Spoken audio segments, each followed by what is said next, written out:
know I'm still there listening. We have Vice Chair Cloutier to step in if I get dropped totally till I can get back in.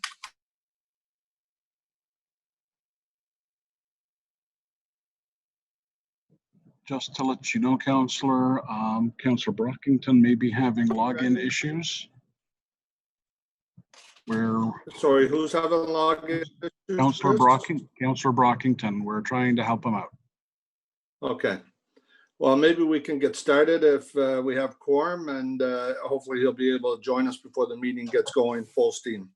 There's a number of housekeeping issues to take care of first, so I'm sure he won't mind missing that.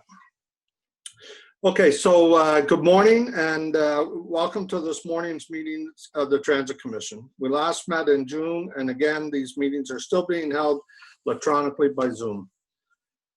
I believe all members are planning to attend today because we didn't get any notices, but I'll just do a quick roll call to remind everybody that we need also 7 members to maintain quorum. So Councillor Suds, I see you there. Good morning. Councillor Gower. Morning. Councillor Kavanaugh. Hi, everyone. Councillor Tierney. Good morning, Alan. Councillor McKenney. Morning, all. And Councillor Brockington, we know, is going to join us. I'm here, Alan. Good morning. Oh, you're on? Okay, great, Riley. Commissioner Caricato. I'm here. Hi, everyone. Thank you. Commissioner Olson. Yes, good morning, Chairman. Councillor Williams, or Commissioner Williams, are you with us? Here too. Here, okay. And Commissioner Wright Gilbert. Good morning, all. Here. And Vice Chair Cloutier. Morning, bonjour. Okay. As mentioned, we are again participating in the meeting electronically via Zoom. So instructions for the members of the public wishing to submit comments or participate as a delegation in this meeting were included in the agenda. Oh, my apologies.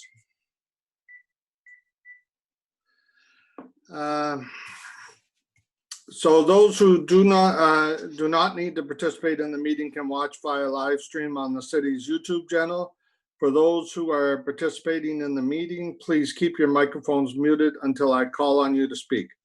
I will provide each commission member with the opportunity to ask a question or comment in due course.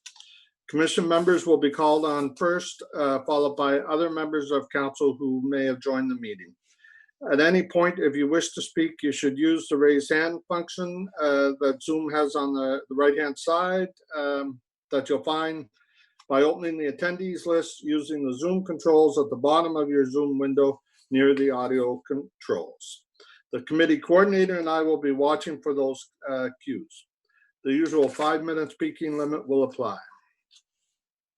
So before we get started with the Commission's indulgence, I'd like for us to receive a brief presentation from Mr. Manconi about OC Transpo receiving certification from APTA, which is the American Public Transportation Association. This will first require that we approve the addition of this item to today's agenda, and Vice Chair Cloutier has a motion. Vice Chair, if you want to go ahead. Indeed, thank you. Thank you, Mr. Chair. Bonjour tout le monde. Motion by me that pursuant to subsection 89.3 of the procedure bylaw 2019-8, the Transit Commission waive the rules of procedure to add a verbal update from the General Manager of the Transportation Services Department regarding OC Transpo American Public Transportation Association certification, and that pursuant to subsection 83.4a of the procedure bylaw, the Commission dispensed with the requirement for staff to provide a separate written report on this verbal update. Is that motion carried? Carried. Carried. Thank you. Okay, so I just want to start off the Commission meeting by recognizing that OC Transpo is being the first transit agency in Canada to join the American Public Transportation Association's Health and Safety Commitments Program, which launched on September 9th of this year. This program is the public transportation industry's overarching pledge to passengers that public transit systems are taking all the necessary measures to operate safely throughout the COVID pandemic. The health and safety of customers and employees in OC Transpo has always been our top priority. As a member of the program, OC Transpo has received a seal of commitment that will be displayed across the transit system soon. This seal is important because it means OC Transpo is committed to fulfilling the highest industry commitments for keeping transit as safe as possible. A key component of the health and safety commitments program is the shared responsibility of our system and our riders to follow the guidelines. Riders rely on us to follow these commitments, and OC Transpo relies on riders to protect themselves and other customers. It's important to note that although OC Transpo just joined the Health and Safety Commitments Program, OC Transpo implemented its health and safety measures long before today. Included in those measures is the fact that OC Transpo was the first transit agency in Canada to implement mandatory masks back in June, something every other transit agency in Canada and many abroad have since adopted. I want to thank Mr. Manconi and the entire OC Transpo team for their tireless efforts and dedication throughout this pandemic, and congratulate them on their seal of commitment. Mr. Manconi, I believe you have a few details to share with the commission. Would you like to do that now? Yes, thank you, Chair, and good morning, members of Transit Commission and councillors.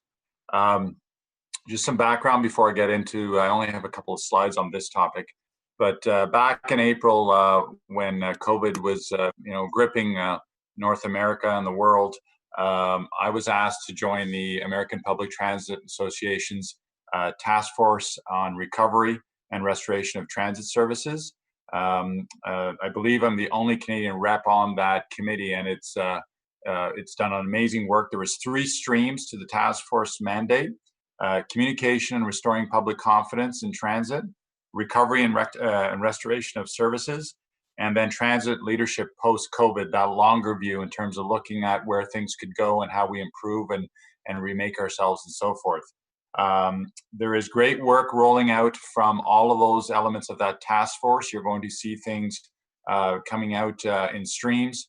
The certification process is a science-based approach to ensuring that we're cleaning, maintaining our vehicles for the public, using the best of the best standards from around the world, CDC, Johns Hopkins University, public health agencies, and so forth. So if we just turn on the slides, I'll quickly go through what it entails. Thank you, Chris. So that is the seal that you're going to see put on our vehicles and our stations, and it's a commitment to an overarching pledge to restore confidence to our customers that we have a program that meets very, very high stringent standards. Next slide, please. And we're following the public guidelines and official sources for this information, including, there was concern about the use of public transit being a spreader of germs in the COVID world. I'm sure many of you have seen those independent worldwide studies that actually shows that with proper measures, public transit is not a major source of spreading of the disease when you have all these elements contained in it. So we're fully aligned to it. Protecting each other by cleaning, disinfecting vehicles, wearing face coverings. And you remember, again, Ottawa was the first in the industry to do this. Now it's the norm across Canada and the US. Keeping our passengers informed. Next slide, please, Chris. Putting health and safety first, obviously, and reminding everyone that if they feel any symptoms or they don't feel well, please stay off of public transit. And we've adopted all these practices and policies. And like I said, it's going to be popping up on all our vehicles and our stations and BRT stations and so forth. And this applies to all modes of travel within our system. So it's para, transit, and also conventional service, both bus and rail. I do want to take a moment, Chair, to thank all of the employees that are behind the scenes. They clean 1,000 buses every day, the rail vehicles over at RTM, the stations, the station attendants, and the back office systems, which has kept our system running the drivers' lounges and the workspaces and so forth. They've done a phenomenal job in record time. Again, Ottawa is seen as a leader in this space. And many of the elements of this program come from some of the ideas that we've put forward. So thank you very much, Chair. And that ends my component on the APTA piece. Thank you, Mr. Manconi, and again, congratulations. Now on to the regular business. We'll start with the call for, is there any declarations of interest? Okay, hearing none. We'll move to the confirmation of the minutes. First, we have the regular minutes, number 14 from the open session of the Commission's special meeting of Wednesday, June 10th. Are these meetings confirmed? Confirmed. Confirmed. Thank you. Next, we have the confidential minutes, number 14 from the closed session of the Commission's special meeting on June 10th, which were emailed to members separately. Are these minutes confirmed? Yes. Confirmed. Confirmed. Thank you. Last, we have the minutes from our last regular meeting of June 17th. Are those minutes confirmed as well? Confirmed. Confirmed. Thank you. Okay, we'll now proceed through the agenda to see if there's any items we can carry on consent. The item 1, Confederation Line and bus service update, we'll hold that. I believe Mr. Manconi's got a presentation. Item number 2 is the delegation of authority for contracts awarded from the period of July 1st, 2019 to December 31st, 2019 for the Transit Commission. Chair, I have a question on that item. As do I. Is it a quick question, Councillor McKenney, or do you want me to hold it? Probably best to hold it. It's 2 or 3 questions, actually. Okay. All right, then. Item 3 is the 2020 Transit Operating and Capital Budget Q2 Status Report and COVID-19 Financial Mitigation Strategies. The Can you hold, recommendation. please? You want to hold that too? Okay. Thank you. Thank you.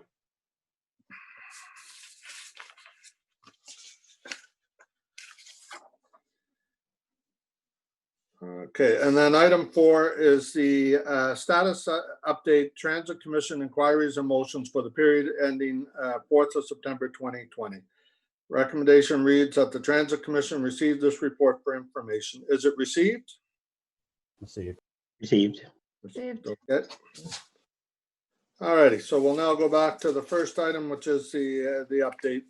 Mr. Manconi, begin whenever you wish. Thank you, Chair. Good morning again.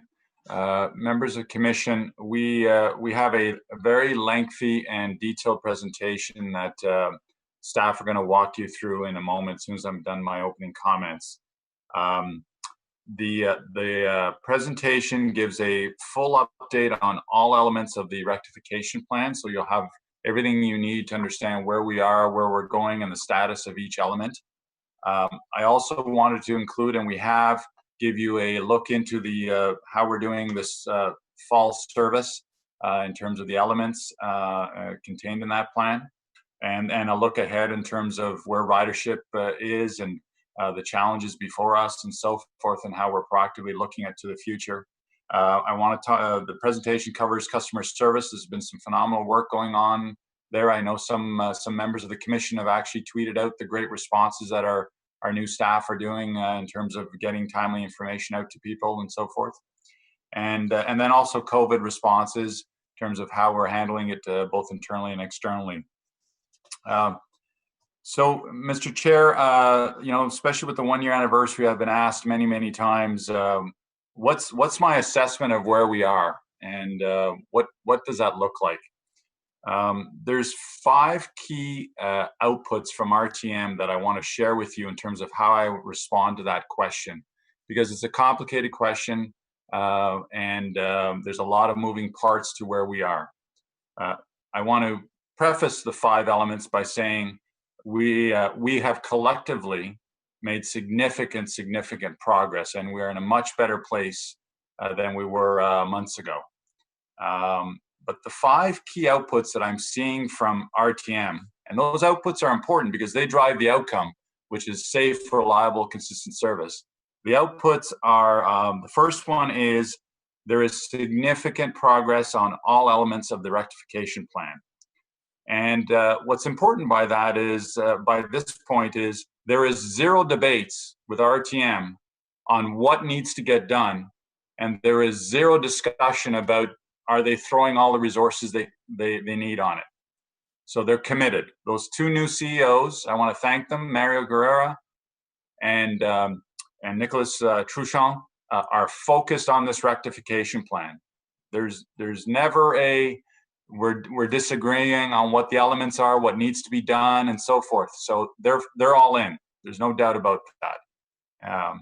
Number two is consistency and reliability of service. You're going to see metrics that demonstrate that in the last number of months, service reliability has increased, and equally important, consistently increased, and reliability has increased. The third element is quick, best-in-class response to issues occurring on the line. There will always be issues occurring on the line. There is no perfect railroad, and how you respond to them defines the ability of the railroad to perform and to take care of its customers in a safe, reliable, consistent manner.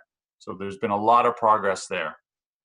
Number four is open, frank dialogue with the commitment to my strategy of no surprises. They are sharing the good and the bad, while both parties respecting our contractual positions. And that's what great partnerships do. And the last one, number five, which is the key. It's all about the customer.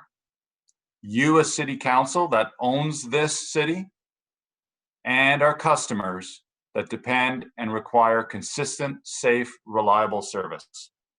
They get it. They're driving, understand that, brought in good measures. They're doing reorgs even below the CEO levels, and they're bringing expertise and the people that understand that it is all about the customer. So with that comes the next question. When do we know if everything's fixed to the high standard that we require it under this contract? Well, you may have heard some of my media interviews. We're not just going to rely on RTM, and we're not just going to rely on our own assessment of it. We're bringing in a fresh set of eyes that have not been working on the project.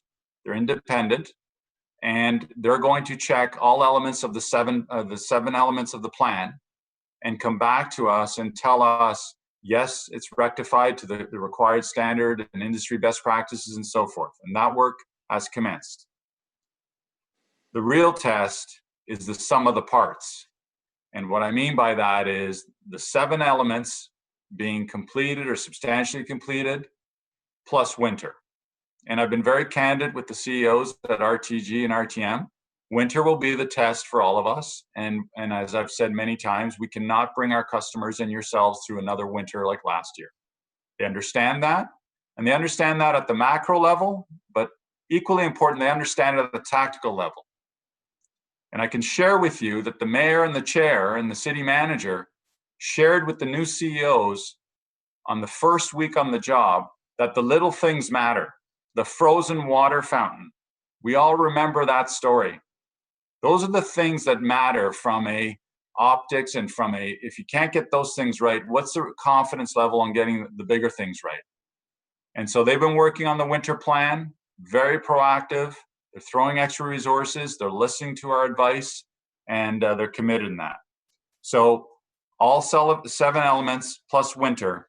And I can tell you there are no new issues that have crept in. There's no new major issues that have come in. We've reported out on all those elements. You've all seen my memos, the cracked wheels and so forth. There will always be small things occurring. Heck, this morning we had a raccoon at one of the stations. So things are going to happen. But I know that the expectation is not that I tell you about a raccoon at a station. The expectation is the outcome. Safe, reliable, consistent service. So with that, we're going to give you a presentation today, and you're going to see some new graphs, and they're important.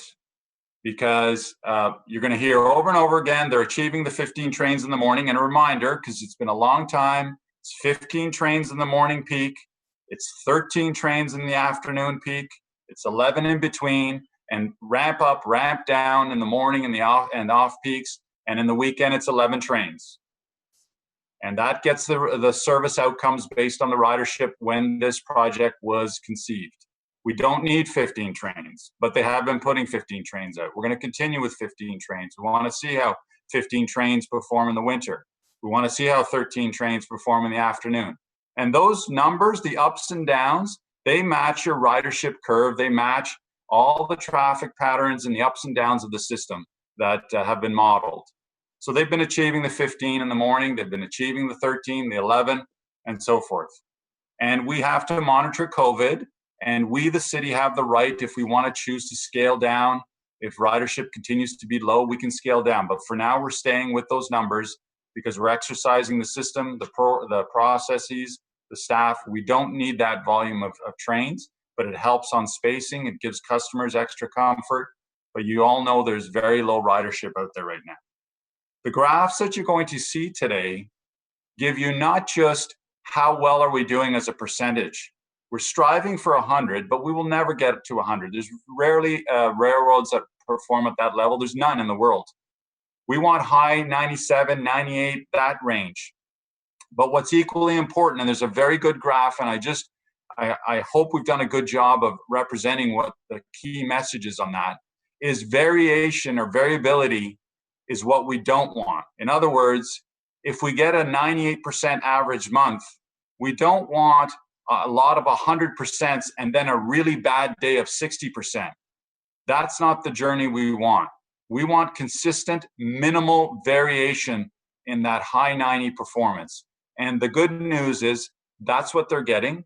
And, you know, I'll talk about the elephant in the room. I think people are oversimplifying that the only reason we're achieving this is because of low ridership.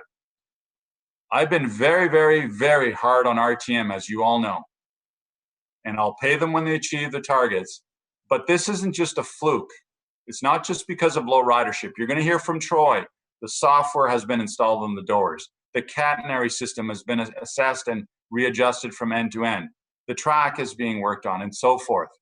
And so, will additional loads stress the trains? Absolutely. Will winter stress it? Absolutely. And that's why we collectively can't answer we are there yet, but the sum of the parts and getting through the winter season will be a test for all of us, and we will monitor and report and so forth. So safe, reliable, consistent service every day. That's the key to the mission. And the outcome the output for RTM is their monthly payment. When they achieve those things, they get their monthly payment. So, Chair, I'm now going to turn it over to Troy. And again, I will note it is a very lengthy presentation. I make no apologies for that. I wanted to give you everything that we had. It's a wholesome update. So thank you very much, Chair and members of the Commission. I look forward to your questions and comments. Thank you, John. Troy? Thank you, Mr. Chair. Chris, if you could put up the presentation, please. And maybe if you can just scroll through the first couple slides. There's the first one with the agenda that we'll go through. There we go. Perfect. So, yeah, the overview of today's presentation will provide an update on the performance of Line 1 for the past year, as well as an update on the rectification plan. I'll then turn things over to my colleague, Pat Scrimger, and then the presentation will continue with an update on the fall service change, next steps with regards to the O-Train Ambassador Program or the Red Vests, as well as an update on COVID-19. Thank you. If you can move to the next slide, please. Okay, so in looking back over the performance of Line 1 over the past year, there have been many good service days, but no one here will deny that there's been too many days in which reliability issues negatively impacted the service and ultimately the commutes of our customers as well. This graph here shows the percentage of service delivered, and it's consistent with the previous updates to the Transit Commission. While it is a good starting point, as this graph provides a broad summary of the monthly service trends, as Mr. Manconi indicated, a more in-depth look at the service on a daily basis is required, more clearly demonstrate the day-to-day service levels that our riders would have experienced, their journey. Go to the next slide, please.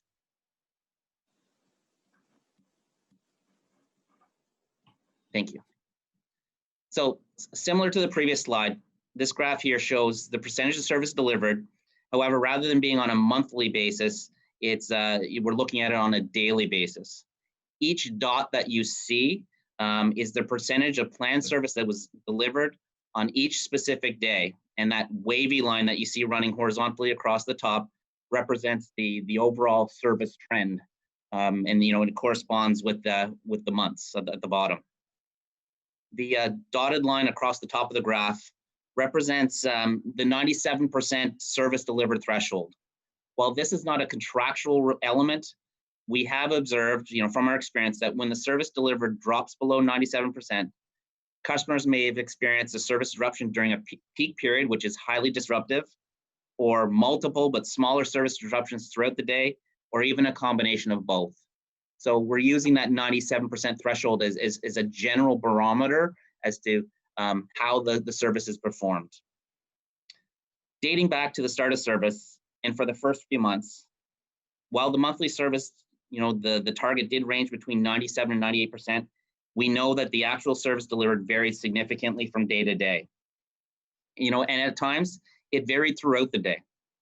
This is largely due to the issues that we previously reported on, namely the TCMS, or Train Control and Monitoring System, the VOBC, or Vehicle Onboard Controller, Odors, as well as a few other issues.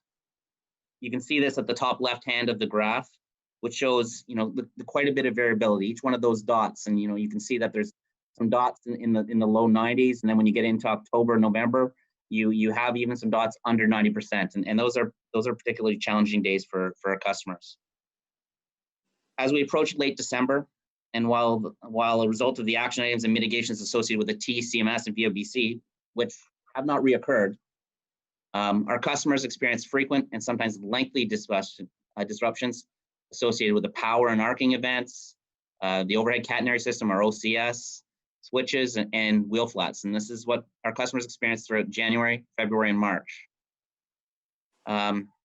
It's evident that those are very difficult months for our customers. The overall monthly reliability was poor, and there were many individual days that were particularly challenging for customers. So once again, if you look at the January, February, March, you can see some days there where we were under 70%. The overall average for the month, 88, 90, 94%, but there were some really, really rough days for our customers. With the end of winter through the months of April, May, and June, we experienced an improvement in reliability until the beginning of July, when fleet availability was reduced as a result of the vehicle inspections due to the cracked wheel investigation. And I'll talk about that shortly.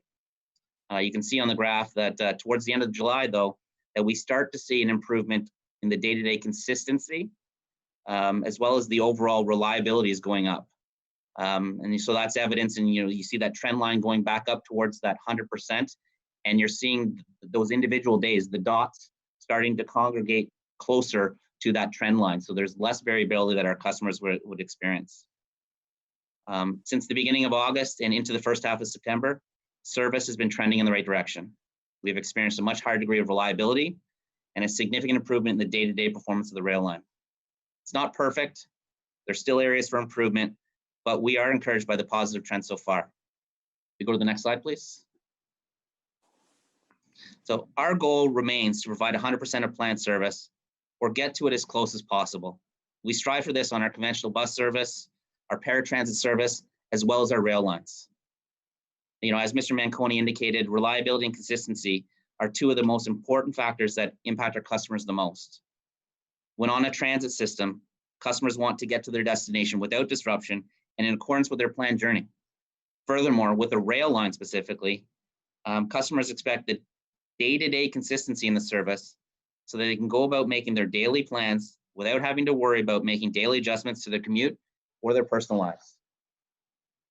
Since the launch of Line 1, our customers have gone through a great deal of ups and downs, from good service days to days with major disruptions that significantly impacted their daily commutes in terms of increased travel times, delays, as well as the frequent use of R1 replacement bus service. Next slide, please. This final graph is one of the new graphs that Mr. Manconi had indicated, and it ties together the previous two into one graphical representation of both the daily and monthly performance of line 1. Once again, the graph uses the same variables as the previous slides, with percentage of service delivered on the vertical axis and time in terms of months on the horizontal axis, and aggregates all the data that you saw in the last graph into this color-coded representation. Green showing the monthly service delivery above 90%, and red, showing the monthly service delivery where it's below 97%. Again, you can see in the first few months of service, while the overall monthly service delivery was high, which is why the boxes are green, there was quite a bit of variability in the service with some poor service days. Service did typically operate between 97 and 98%, with some days falling to the low 90s and even a few days below 90%. Then during the winter months and again in July, major service disruptions and reduced fleet availability resulted in both a significant drop in performance and was highly inconsistent. Particularly the winter months, customers did not know what to expect. Very challenging months for our customers and our staff. What we want to see is a highly reliable service over the course of a month, and service that is consistent on a day-to-day basis. September service so far this month is a very good example of the service we expect to see. It's currently operating at over 98%, and since you're seeing it, it's a green box and it's a very, very thin, small green box. What that is showing is that the day-to-day service is very consistent. It's hovering around that 97, 98, 99%, which is where we want to see it. Conversely, if you look at January, the service was highly variable, and that's why you see such a large red box there. There were some good days in which service was upwards of 98, 99%. But there were a large number of days in which service dropped below 80, 90, and even under 70 and 60%. With the exception of July, which was due to the reduced fleet as a result of the wheel cracks, the service throughout the spring and summer months has been improving for our customers. And as I just mentioned, as we move into the fall months, service is presently operating at 98% delivered, and the day-to-day consistency has been there. So with that said, I'll now provide you with an update with regards to the rectification plans. Next slide, please. As you're aware, back in April this year, RTG responded to the city's notice of default, providing a rectification plan to address the key issues that have been impacting the performance of Line 1.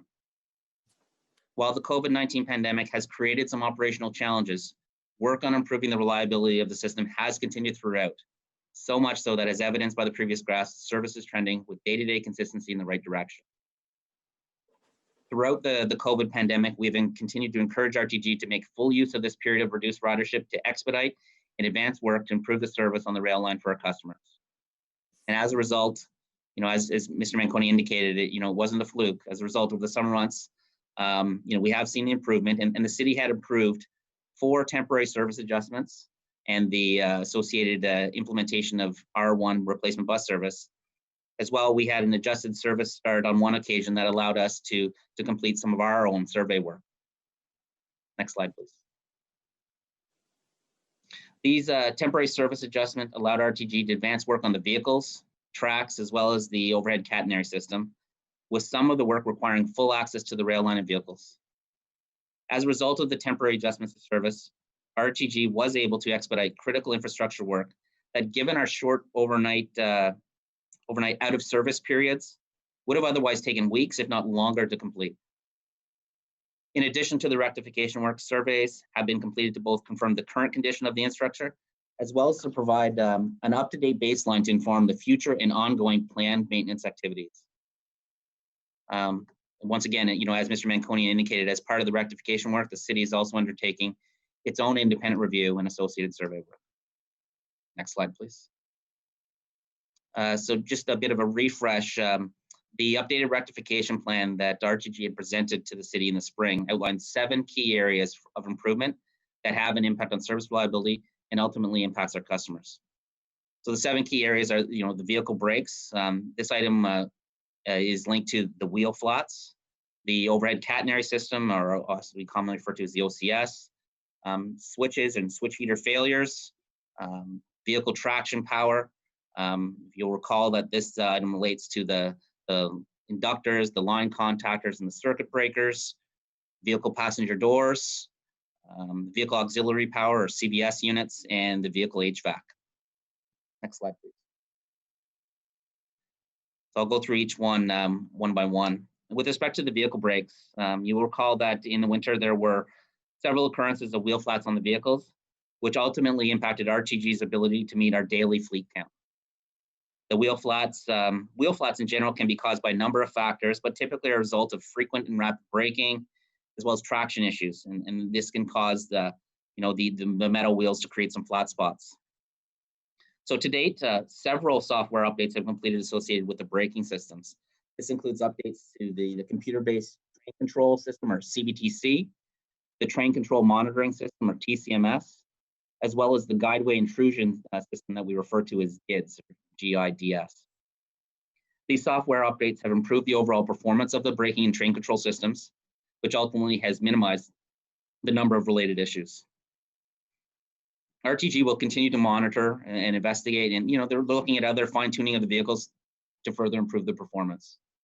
Next slide, please.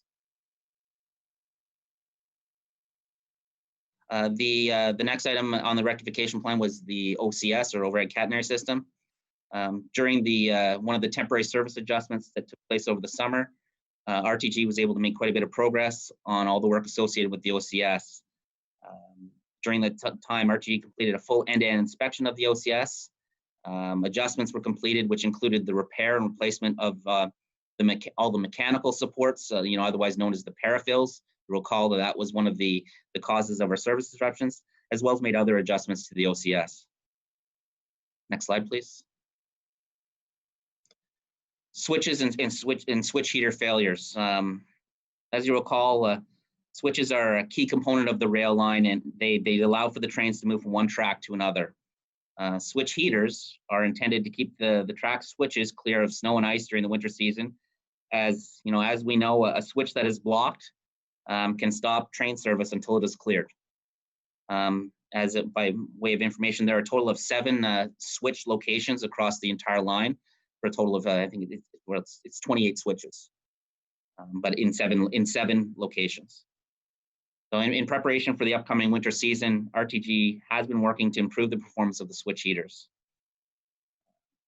RTG has upgraded the switch heaters to provide advanced notifications and alerts to our Transit Operations Control Center that monitor the line 24/7 when there is a potential issue with a switch heater.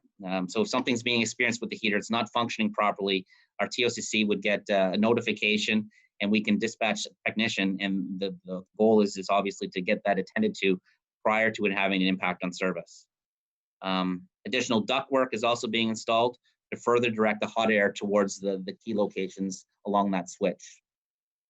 Most importantly, though, all 7 of the switch locations are being upgraded. The 3 switch locations east of Tremblay Station are being upgraded to more powerful gas heaters. In a review of all the switch-related disruptions that we've experienced, confirm that all but one of our service interruptions as a result of a switch or switch heater occurred in these specific locations east of Tremblay Station. And next slide, please. The remaining 4 switch locations in the west are also being upgraded with improved electrical heaters and heat trace elements. This will help increase the functionality of the switches during the winter season. So the important point here is, although the vast majority, I think over 96% of our issues occurred in the east end, we are looking at switches across the entire line, and how can we make it more robust? And RTG is moving forward with that. So the materials are starting to arrive. They've indicated that all the materials should be here by the end of September, but they have started to arrive. And the plan is to complete all this work prior to this winter season. Next slide, please. The next item is vehicle traction power. This includes the items such as the line contactors, inductors, and circuit breakers. Once again, you may recall from the February Transit Commission meeting that several mitigation measures were put in place to minimize the faults associated with, at the time it was described as power and arcing issues. And you know, this first began towards the end of December, and I think we all remember the New Year's Eve event.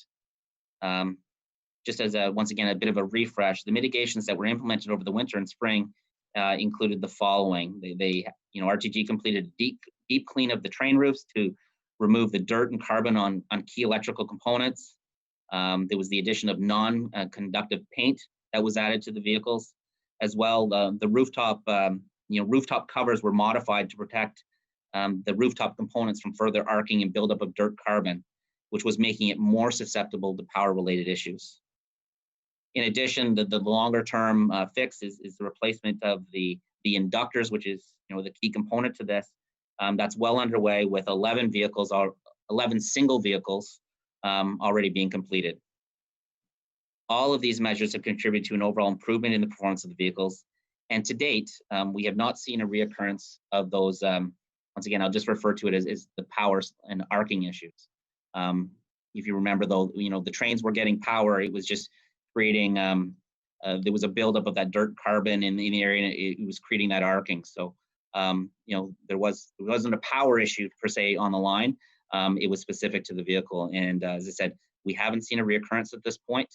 They're moving forward with their final solutions to fully rectify.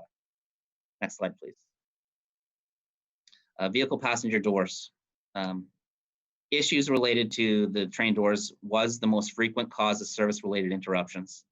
While this is not uncommon for most rail systems, doors and door interaction with customers is a frequent cause of delays.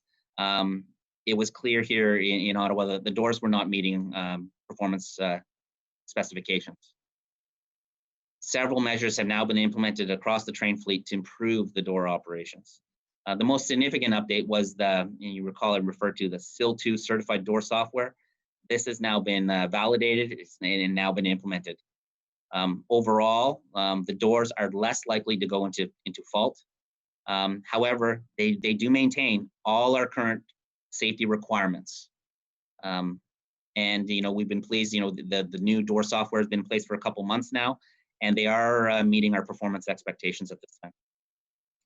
Additionally, at the city's request, work is also underway to implement additional mechanical adjustments to help our electric train operators fix door issues in a more efficient manner if they occur. This will allow them to rectify the issue and minimize any impacts to service. So we recognize that there will still be door faults from time to time, but anything we can do to assist our operator who is there to rectify that issue, because that come back in service will benefit everyone. So overall, just we're going to continue to monitor the door performance for the continued reliability, what we've seen the past couple months. Next slide, please. With regards to the issues associated with the auxiliary power or CBS units, the CBS is a component of the power system. There's many components in these power systems, but it's a component of the power system. And they were, I'll just use the term, they were overheating and failing in turning, causing service impacts. The software that controls these has now been upgraded across the fleet. And what it does is it protects the components of the CBS from failing, but it also protects other aspects of the power system from damage. As a result, when there is an issue, the upgraded software would protect the CBS unit, and it would allow us to return the vehicle to service in short order. So the root cause is still under investigation, but we've put some software into to mitigate the issue, to minimize the impacts, and then allows us to keep that to get that train back into service. The last item on the rectification plan is the vehicle HVAC. To date, all of the HVAC deficiencies have been identified and have been addressed during the 100,000 kilometer inspections. Several hardware improvements have also been made to address HVAC issues, including adjustments to the temperature set points, ductwork, as well as improved filters.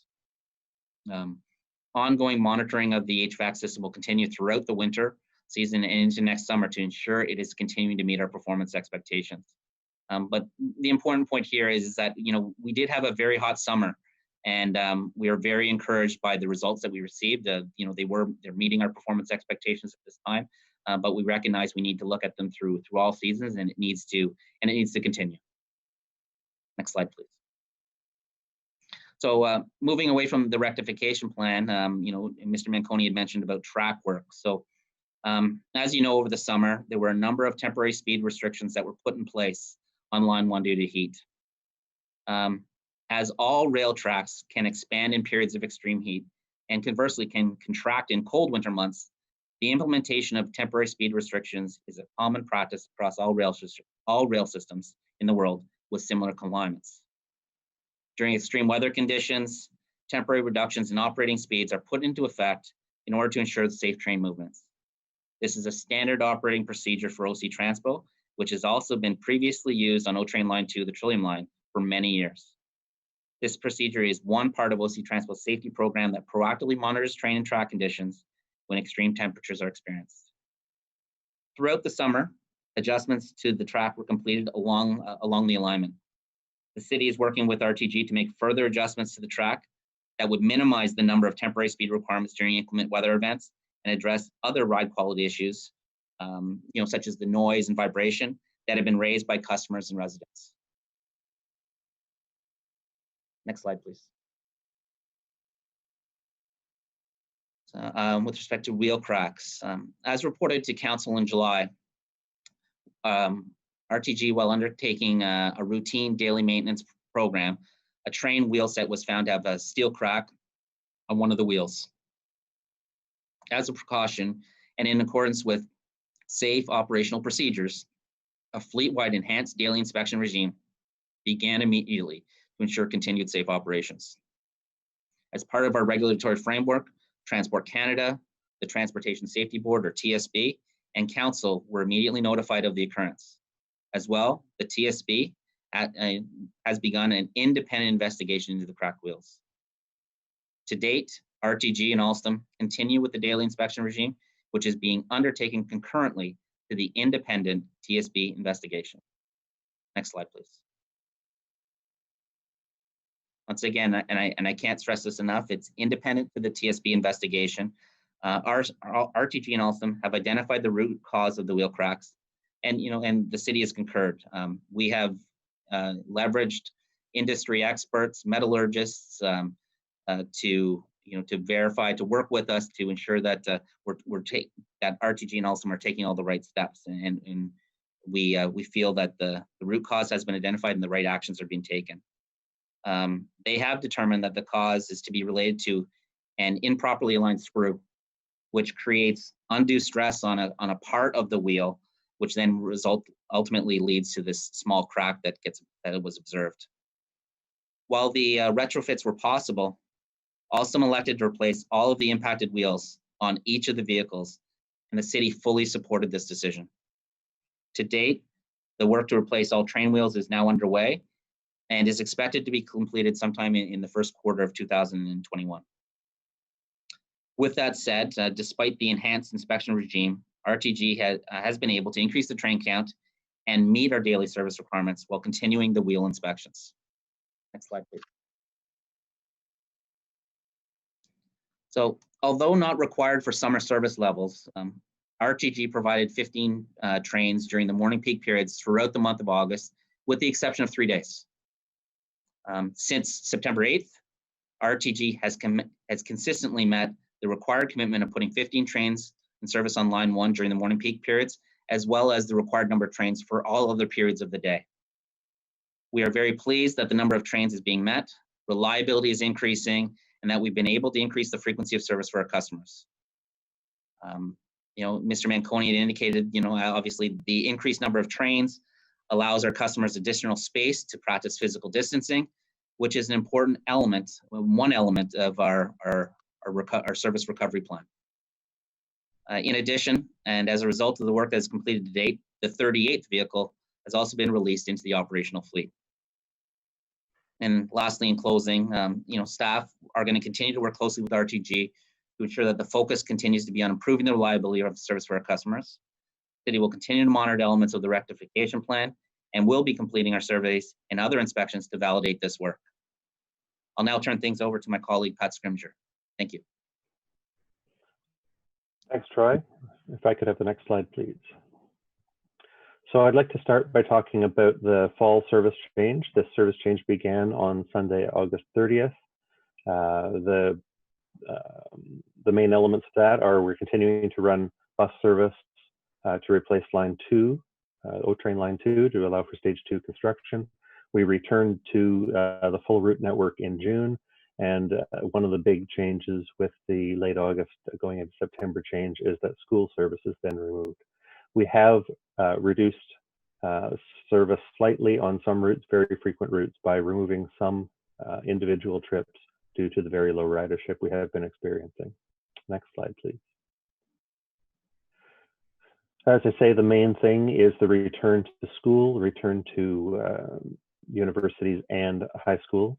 So we reserved service to some middle schools and to many high schools. We work closely with all 4 of the school boards and the 2 transportation agencies that represent them.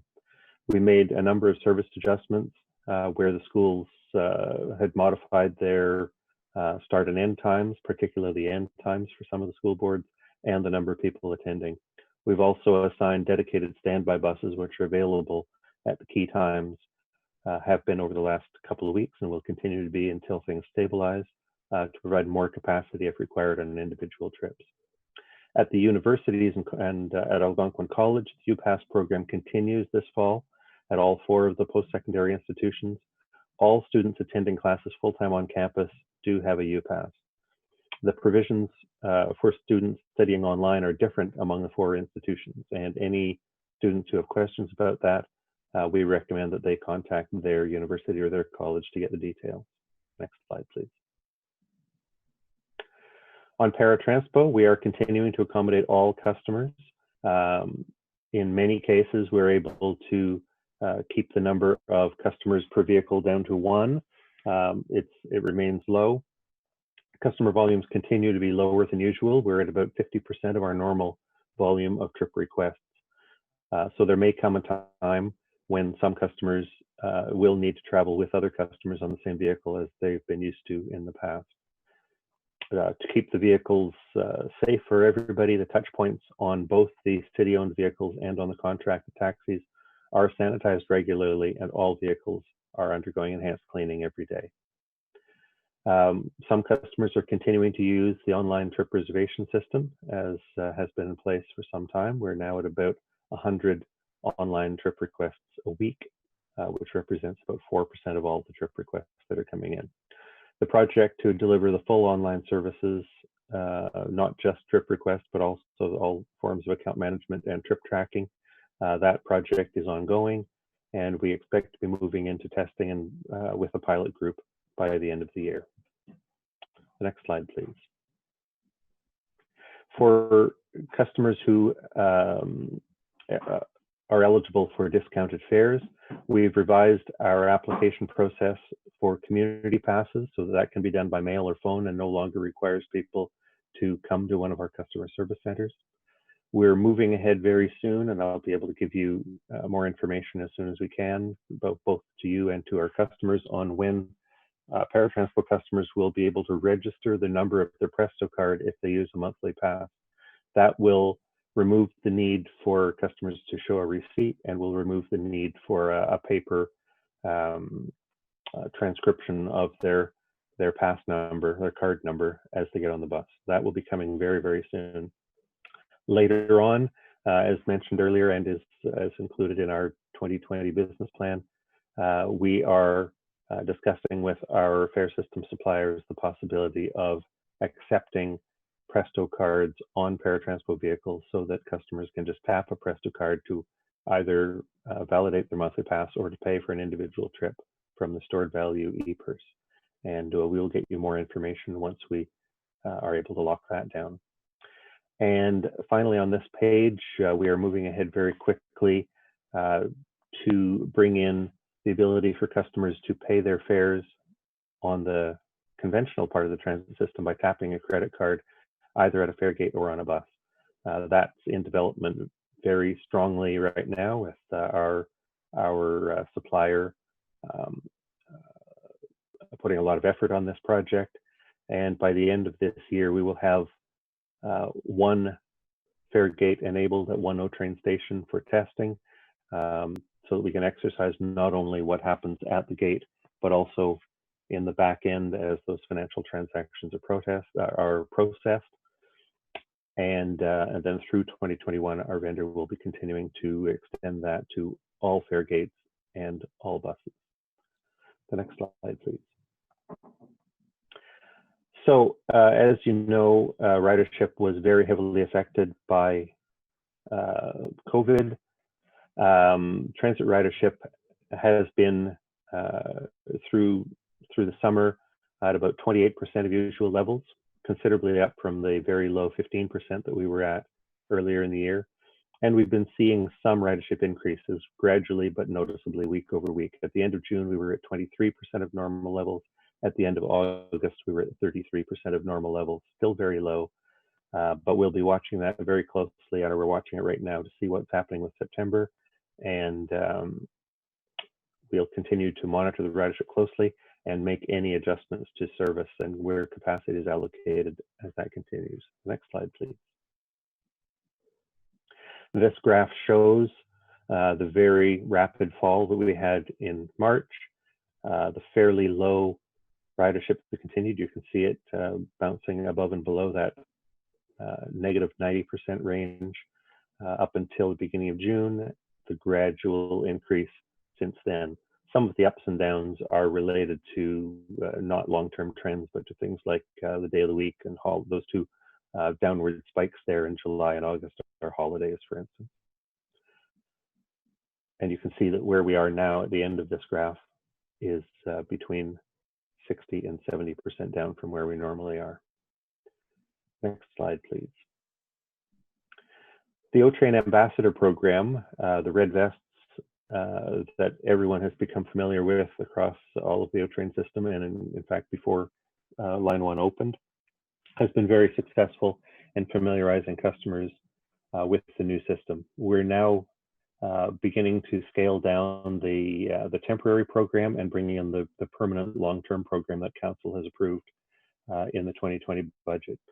So we are starting to recruit into the full-time station attendant positions. These are very similar to the O-Train Ambassadors, but with slightly greater operational responsibilities and no longer a temporary position. So we're making that transition right now, and all of the O-Train Ambassadors are going to be replaced by station attendants in the month of October. And if current O-Train Ambassadors are successful in the competition for station attendants, then a lot of our customers will continue to have a familiar and friendly face in the station to help them. The next slide, please. I want to say a few words just to bring you up to date on the COVID safety measures that we're taking here at OC Transpo that Mr. Manconi was mentioning earlier and the chair was mentioning earlier. As you know, masks continue to be mandatory for customers and staff at all points on the transit system. As Mr. Manconi spoke about at Council, we are planning a proactive blitz to ensure mask compliance. We're planning that for early October with the focus, as always, on education. Signage is installed and continuously being reviewed and refreshed and altered as required across the system to remind customers, to advise and remind customers of the requirements for safety.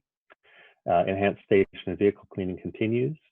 And hand sanitizer dispensers are still available at all stations on O-Train Line 1 and at many of the transitway stations. Next slide, please. Protective shields, as you know, have been installed at the operator cab in all buses, and doors are already available on train cabs. Cleaning materials are available to all staff at every building. The appropriate personal protective equipment is available to all staff. And our observations are that customer compliance with the mandatory mask, the mask requirement continues to be very high. The next slide, please. Internally, we're providing weekly updates to all staff on the health and safety situation within our workforce. The key messages to staff are always that masks are mandatory in common areas of the workplace, that it's necessary to maintain physical distance and keep conversations brief when discussing things with your colleagues, It's important that our employees wear a mask at all times when they leave their personal work area and when physical distancing is not possible. A reminder, as always, to wash their hands, to self-assess every day, to stay home if our employees feel sick, and always to get tested if you see any symptoms of COVID-19. The next slide, please. Since the beginning of the pandemic, 35 of our approximately 3,300 colleagues here at OC Transpo have tested positive for COVID-19. Out of those, 18 were frontline staff. Out of the 35, 21 of those people have recovered from their illness and are back to work. And at this point, 14 are continuing to self-isolate and are recovering. The next slide, please. Whenever there's a COVID positive case within our workforce, as soon as we hear about that, we begin an investigation. All of the vehicles and all the work locations where that employee worked are deep cleaned. Employees are identified by OPH through contact tracing, and they're asked to go for COVID testing as a precaution. We communicate to Council and Transit Commission all of the public-facing cases among our staff members, and all cases, whether public-facing or internal and behind the scenes, are communicated to all our staff and to the unions who represent them. And we have a departmental task force who is continuing to work very closely with public health to ensure that there is an alignment on all COVID-related matters. The next slide, please. So I'll turn it back to the chair. Thank you, Mr. Chair, and to John and Troy for any questions you may have. Thank you very much, Mr. Scrimger, much appreciated. We'll go to questions.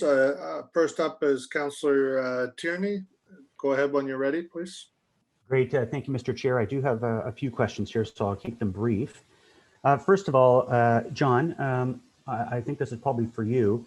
How is RTM doing when they're responding to problems? And further to that, let's face it, there was difficulties in the past. How is RTM, what's their mood right now working with us? So response to incidents on the system is can make or break the experience for the customer. And I've got to give Mario Guerrera full credit. He's a former TTC employee. He's run railroads. He's the CEO of RTM, so it all reports up to him. And he made it a mission of his to ensure that they improve significantly in response times. So we all remember New Year's Eve, that was trains stuck there for hours and hours. You remember the rules in terms of under 5 minutes is when patients start to, patients are okay, but anything over 5 minutes, you're stuck on a train, it gets very problematic. And we have had trains have issues. We had one last night, but they quickly moved it out of the way. There was options for the customers. We communicate out and so forth. So they've done a really, really good job. And they understand if they focus on those things, that gets them out of the penalty box in terms of monthly payments, and they have to work their way out of being out of default. So those things kill them in terms of performance metrics, which drives their payment, which drives the default notice that we're still in with them. So they're very, very focused on that for all the right reasons, the customers and their payments and safety. Okay, thanks, John. Obviously, I'm very elated about the fact that finally, I think it's 8 years later, the ability to tap with a credit card or whatever the case may be can happen. How did you make Metrolinx actually get this done? So this is not a Metrolinx initiative. This is when we went with our model with Wright and Bachman, our supplier, who are phenomenal. We guide our destiny. You recall when we gave you that presentation how our fare gates and fare vending machines and bus tap technology works. And I'll give Wright and Bachman credit. They called me a couple of weeks into the pandemic, and we had a very good discussion about technology acceleration. The only place that's even going to be close to what we've got this fall, later this year, is New York City, where you'll be able to pay with credit card, Apple Pay, Google Pay. And yes, it's COVID related in terms of we want touchless, but it's also that customer experience of no wrong door. We make it very, very difficult in the transit industry to take people's money. And our approach is going to be, you can pay any way you want. Debit is tricky. I will be very candid on that. It hasn't been tested robustly in transit. That's the last frontier in terms of what could come next. But by the end of the year, it's not a pilot, it's a test station.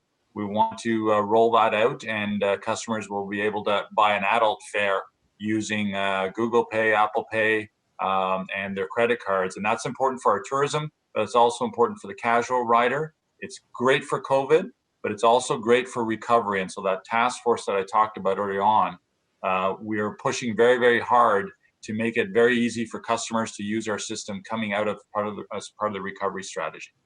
Well, thank you for pushing ahead on that, John. It means a lot. Also, what about some of the stage 2? We learned from examples in stage 1, where the catenary system, there's related to the coverages in the stations, all those things. Are we updating the East and West End consortiums on, like, how do they understand this is the new style catenary system we have to use? Are those conversations taking place as we develop stage 2? Yeah, so it's a wide range of things. There's, in terms of standards and so forth, those get slid over in terms of any lessons learned and so forth. What's different on stage 2 in terms of the line 1 extension is Kiewit, who is one of the largest construction companies in the world. They have catenary teams. They have a catenary business, so they're not subbing that work out. That de-risks some of it, but more importantly, all the lessons learned get slid over. A great example is the welding temperature of the tracks, the set point. It's a technical discussion, but it's an example. That has already been transferred over to them. So remembering that Michael Morgan and myself, we manage stage 2. So everything that we've learned slides over. On the vehicles, I can tell you that all of that stuff has slid over in terms of retrofits and so forth. So the new vehicles that come off the line come in with the enhanced learnings and technology. That's very good news. Some of the East End enhancements that were going to happen at Blair Station, the canopies, the extra elevator, all those things. Do we have a status on that? Are we still continuing on, or is COVID kind of putting the brakes on some of this? Continuing on, but I'm going to ask Pat if he's got an update, and if not, we will certainly get it to you. But things are rolling along even with COVID. Pat, can you comment? I'm sorry, I had a little technical problem there. Can you just yeah, Pat, just real quickly nudge me on the topic? The Blair Station, they have the additional staircases, the elevators, the canopy, the reconfiguration of the platform. Is that all still taking place? It is. Sorry for the trouble, and you can see I'm a little fuzzy here on the screen. Yes, it is still taking place. We're continuing to do the work. We will get it done. There's no, yes, there's holdups, just delays in working because of everyone's revised working arrangements, but there's been no difficulties, and we'll provide updates as that gets closer to completion. Okay, that's great. Local bus route wise, let's face it, it was kind of spotty last year. I'm noticing a great consistency, a lot less route cancellations now. Is this something that we can expect go forward? And I mean, let's face it, as counselors, we find out very quickly when there's cancellation of buses, and I touch wood, I haven't had that many cancellations. No, you're right. There's a couple of drivers of that. COVID, obviously lower numbers, makes things a bit better, less traffic. But again, there's been a real strategic push, and I'm going to give a big shout out to Jim Greer, who rarely is out there in front getting credit. He runs the bus operations, and him and his team have been doing a phenomenal job. Again, I know right now everybody's saying, well, because of COVID, everything's so much easier. It's not. We've had staff that have been put on split shifts to ensure that they don't get sick. Jim and Troy and Brandon have been doing a phenomenal job of making sure that operators are brought in. And I'll give a shout out to the union. They've been through this with us on COVID, and their message to their staff is, we need you in at work. But also as an employer, to the city manager's credit, we've been very flexible with home arrangements, the back to school and things like that. We're working with our employees on a case-by-case basis. If they have elderly people issues at home and so forth. So if everybody gets along, you get great service. The other piece is, when the train doesn't break down, we don't have to take buses off of local routes. Yeah. So I can tell you that the R1 supplementary, those 20 buses we have parked over at the stadium, we're down to 5. And soon, if this continues, we can pull those off. That's 5 extra buses we can put into your communities and give more space and social distancing to our customers. And you've really touched on something, John, the great work of the Red Vest OC ambassadors. Look, they just identified 61 cases of COVID again today. It doesn't look like we're trending in the best direction. So we want to keep our employees safe, obviously. But at the same time, on the platforms, are we developing a plan to try to say, okay, folks, can you please go in this cart, or try to balance the carts out to have less people in every cart? Or is there any strategies around that? No, other jurisdictions are trying that, and it just simply doesn't work. The logistics are, I've seen the dots on the platforms. We considered all that stuff. We looked around the world. The push to wear the mask was the best thing. The push to, social distance where you can. There is a lot of space right now, particularly in the trains. The bus routes are the watch item, and that's why we're deploying extra buses to schools in particular with the challenges we're seeing out there. But no, we're not going to be doing the dots and the spacing and trying to get people to do that. It's just logistically, it doesn't work. I think people are getting climatized to wash your hands, wear your mask, and social distance as much as you can. Yeah, fair enough. Now the doors, first of all, maybe you can give me a little bit of confidence and how much more confident you are with the doors, but more so, I know we were planning on testing because when winter comes up, obviously if the trains get cold when all the doors open, and we are looking at possibly doing the on-demand button push, but with COVID, would we still go ahead with something like that? Are we consulting with OPH? Is it better to have all the doors in the train open up, let that gust of, even though it's cold air, go through? Are you taking all this into account as we're getting closer to testing that on demand? Yes, we've postponed the on demand. We're not going to introduce another touch point right now. There may be some premiums for us because there is heat loss to the vehicle, and in fairness to RTM, that's something we got to talk about. But we're not going to introduce another touch point right now. It's just mixed messages to our customers. It's going to come one day, but we got to get through COVID is the approach we're taking right now. Yeah, bundle up, I guess, is the message for our ridership. And last question, just on the brake default issue, what's your confidence level on that and how that's going? Troy, can you talk to that, please? Yeah, there's two potential items there. There's the wheel flats that were related to the brakes. I think that's the one you're referring to. Mm-hmm. No, we've seen some very, very positive results since they've done those updates over the summer, and that was directly the reason why we needed some of those shutdowns, is because they needed to update every piece of equipment in every vehicle at once. So we've been able to do that, and as I said, it's not perfect right now. But we are seeing a lot less of those issues that were creeping up, and but the test for us is we need to see what winter holds, right? So we've done well through the summer. We're knock on wood, we're doing well through the fall so far, but we need to see it in all seasons. So very encouraged about the results right now. RTG is confident that they've addressed it, and right now I just want to make sure we continue that through the winter season. Great. Well, whether it was lawyers or a better management at RTM or more collaboration, whatever's happening, please keep it up, and thank you for all your work. Thank you, Councillor Tierney. Next up is Vice Chair Cloutier, please. Thank you, Chair. Merci beaucoup, and thank you, John and Troy and Pat, for your presentation. 3 subjects I want to touch on: COVID, RTG, RTM, and para. First of all, on COVID, thank you to the 3,300 men and women at OC Transpo for your work since the end of March in keeping our city going. Any frontline workers that need to continue to go to hospitals, to some retail outlets, thank you. We had a lot of memos with respect to the sickness, and that has impacted some of your colleagues, and I'm very sorry about that. And I hope they all recover well and completely and quickly. I don't have a question, but I appreciate the relationship with the union representatives and their input in how to continue efficient, effective operations and how to keep employees safe. It's very important. There's no service without healthy men and women. On COVID, mask wearing, can you give us a an update on percentage, any difficulties? You said there was going to be a blitz. Masks are mandatory. We focus on education. Could you just give us an update on that? Because it is one, in an environment where there can be no physical distancing, and some buses are at such a capacity where there's physical distancing is not possible. Masks are very important. Can you give us an update on that?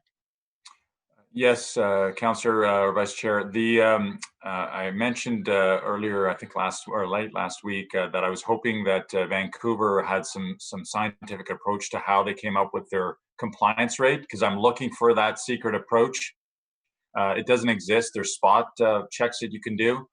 So what we're doing is we wanted to get through the school reopening, and then probably the first or second week of October, and we're going to advertise it. We're going to be doing blitzes. We're not going to issue fines. What we're going to bring forward is we're going to issue warnings. But on top of that, we're also going to have some spare masks out there. We're also going to, I know Councillor Leeper asked about specific routes and times of days. He's bang on. We are seeing some trends in terms of bar locations, later hours, and so forth. We want to get to those and do targeted blitzes. We're checking with bylaw and legal to make sure we can do written warnings. We believe we can, but we want to get the message out, and we look to everyone's support to say, because you'll get complaints. I guarantee you someone's going to say, nasty OC Transpo came to me and asked me to wear a mask, and we'll have the proper dialogue about whether they can or can't. We totally understand that. But there are some routes that are problematic. We're seeing some trends through our control center and so forth, and we got to get to them. So I just ask for everyone's support. We'll roll out a communication plan to you so that you have all the tools and know what our plan is. But it's going to be very open and transparent. We're going to tell everybody. We're going to get out there and get the message out. And if councillors have ideas or suggestions they want us to consider, please send them to us, and we'll put them in the idea hopper for thoughts. Thank you for that update. With respect to operations, what does, you referred to 80%, 88%, 97, 98%. What is that? Is that kilometers? Is that time up? Is that activities? What is that 97, 98%? I'm going to ask Troy to respond, but before I turn it to him, what I want everybody to know is that the numbers that we're bringing forward to you come from an international best practice in terms of what railroads of the same volume and customer base perform at, and what they're striving for. And Pat, when he brings his report to the Transit Commission on metrics, both bus, para, and rail, we'll have really good discussions in that regard. But Troy, in terms of what that number represents, can you please speak to that? Yeah, Mr. Chair, the percentage of service delivered. So when I say 97% of the service delivered, in terms of the kilometers that have been scheduled, that could also be transferred, and we've done the math. You know, the percentages come out to very, very similar. You could also look at it as in terms of number of trips completed. But we wanted to go with kilometers because there has been, there's times where, you have to pull a vehicle off and you enter a vehicle in halfway through the line. So we felt kilometers delivered was the most accurate number to provide. So it's based on planned service kilometers and how well we did at achieving those planned service kilometers. Okay, thank you. At 98%, does RTG get penalized? And my real question is, how does that impact our customer service? How does the customer feel at 98% service, and does RTG get paid?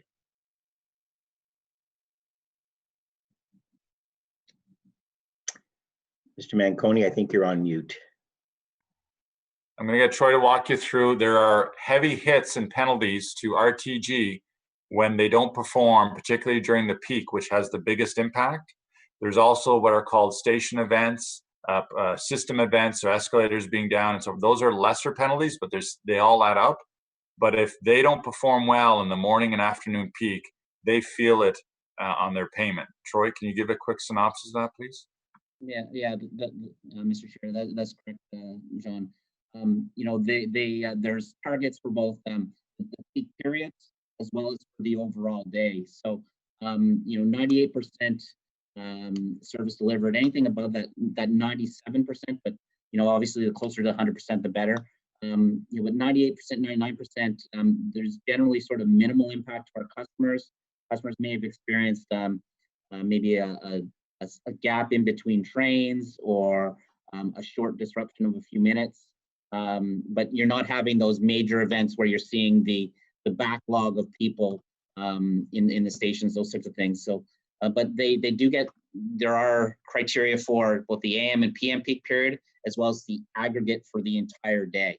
But you know, as Mr. Manconi indicated, there's a ream of other sort of performance metrics when it comes to escalator and elevator uptime, response time to rectify non-safety critical issues. Obviously, safety critical issues need to be addressed ASAP.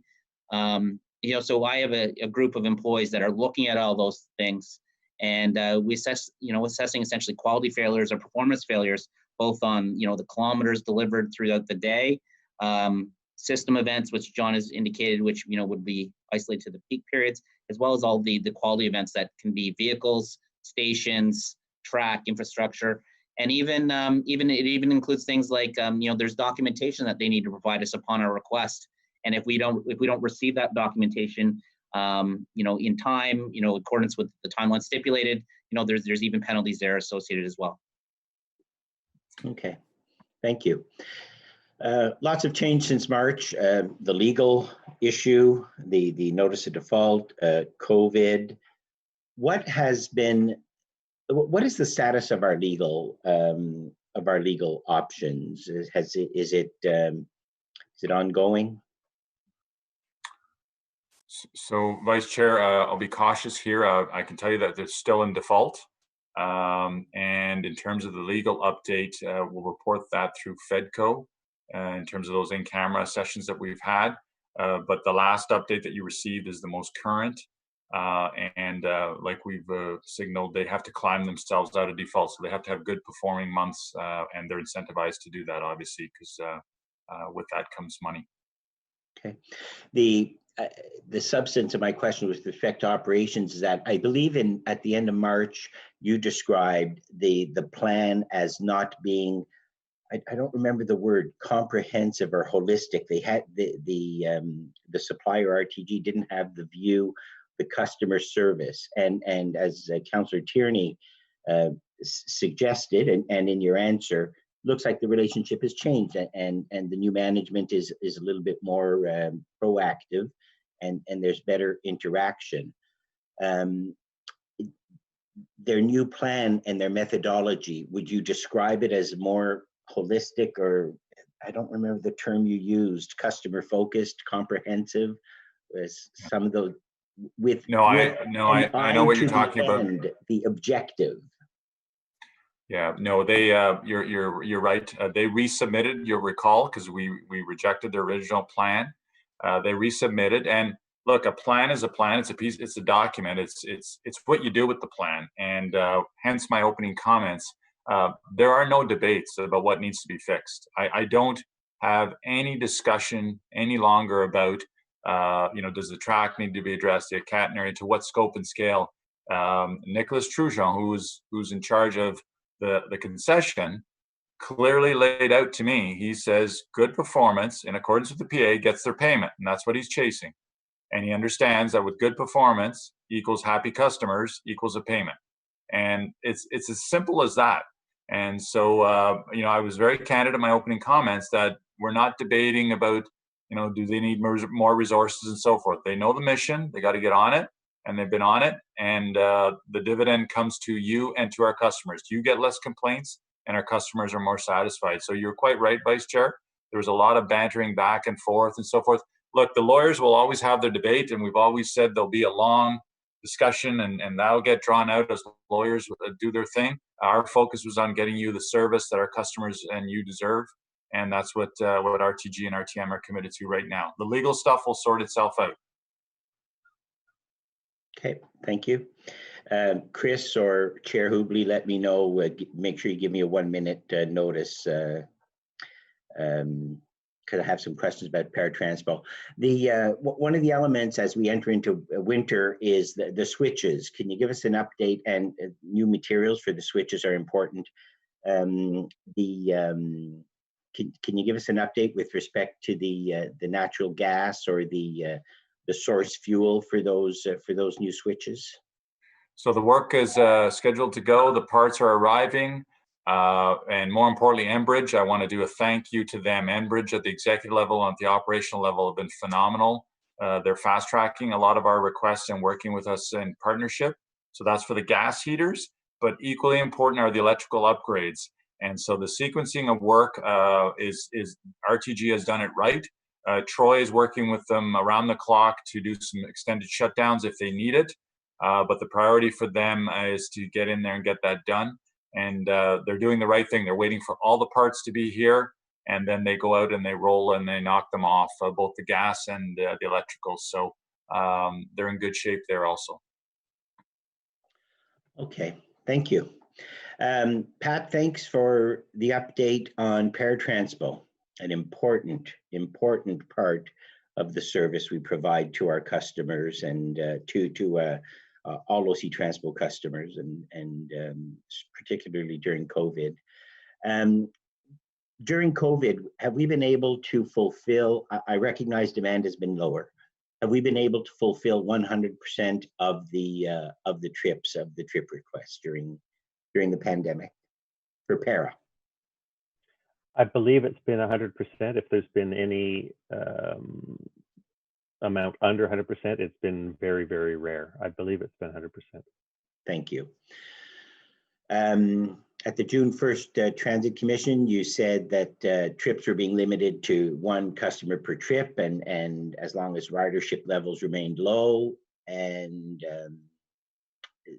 what is the load currently on various vehicles, cabs, para vehicles, number of customers per trip? Can you give us an update?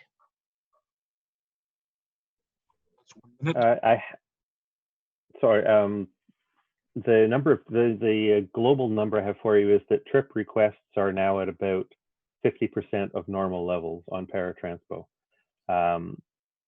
Service is being provided according to demand, as we just talked about. Most people are everyone's being accommodated. Most people are being accommodated, with them being the only person on the vehicle. As we climb past 50%, closer to 100%, there will be more instances where people will be sharing a vehicle as they would have previously, and the likelihood, right now very small, will start to rise of people who will be asked to reschedule their trip to another time, or where we won't be able to fulfill their particular request. But you know, we're still doing very well at 50%. Is that rescheduling, is that being done at the booking time of booking, or is that being done at the time of the ride of the service request? So right now it's not happening at all.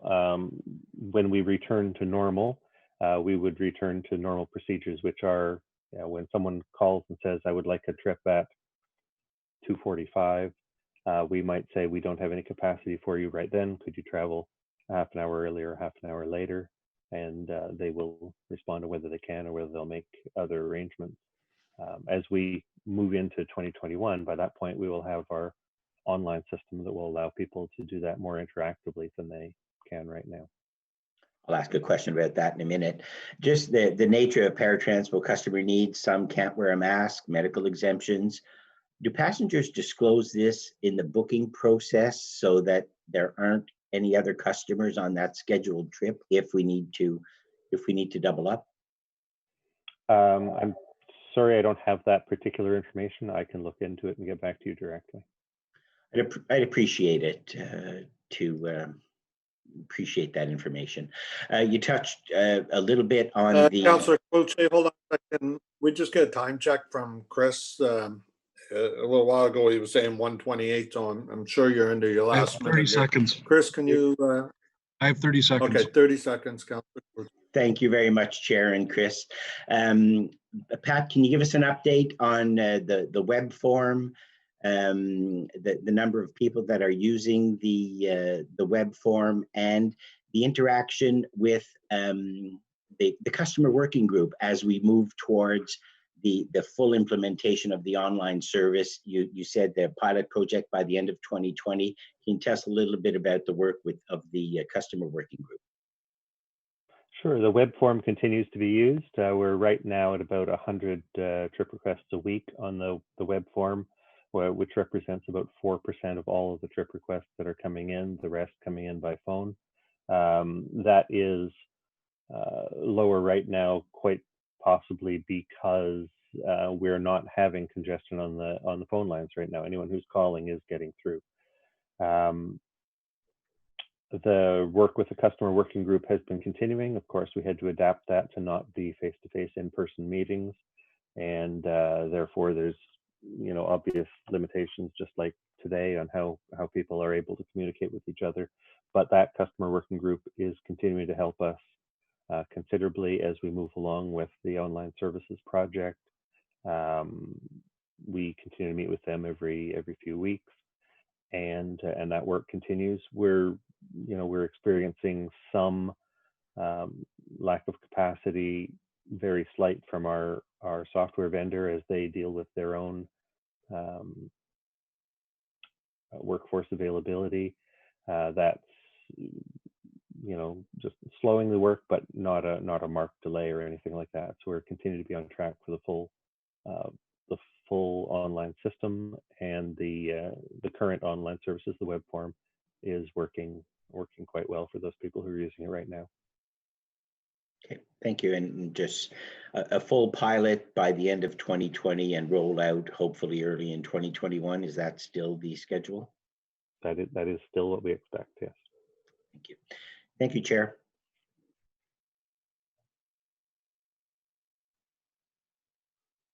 Thank you, Vice Chair. Next up is Commissioner Wright Gilbert, please.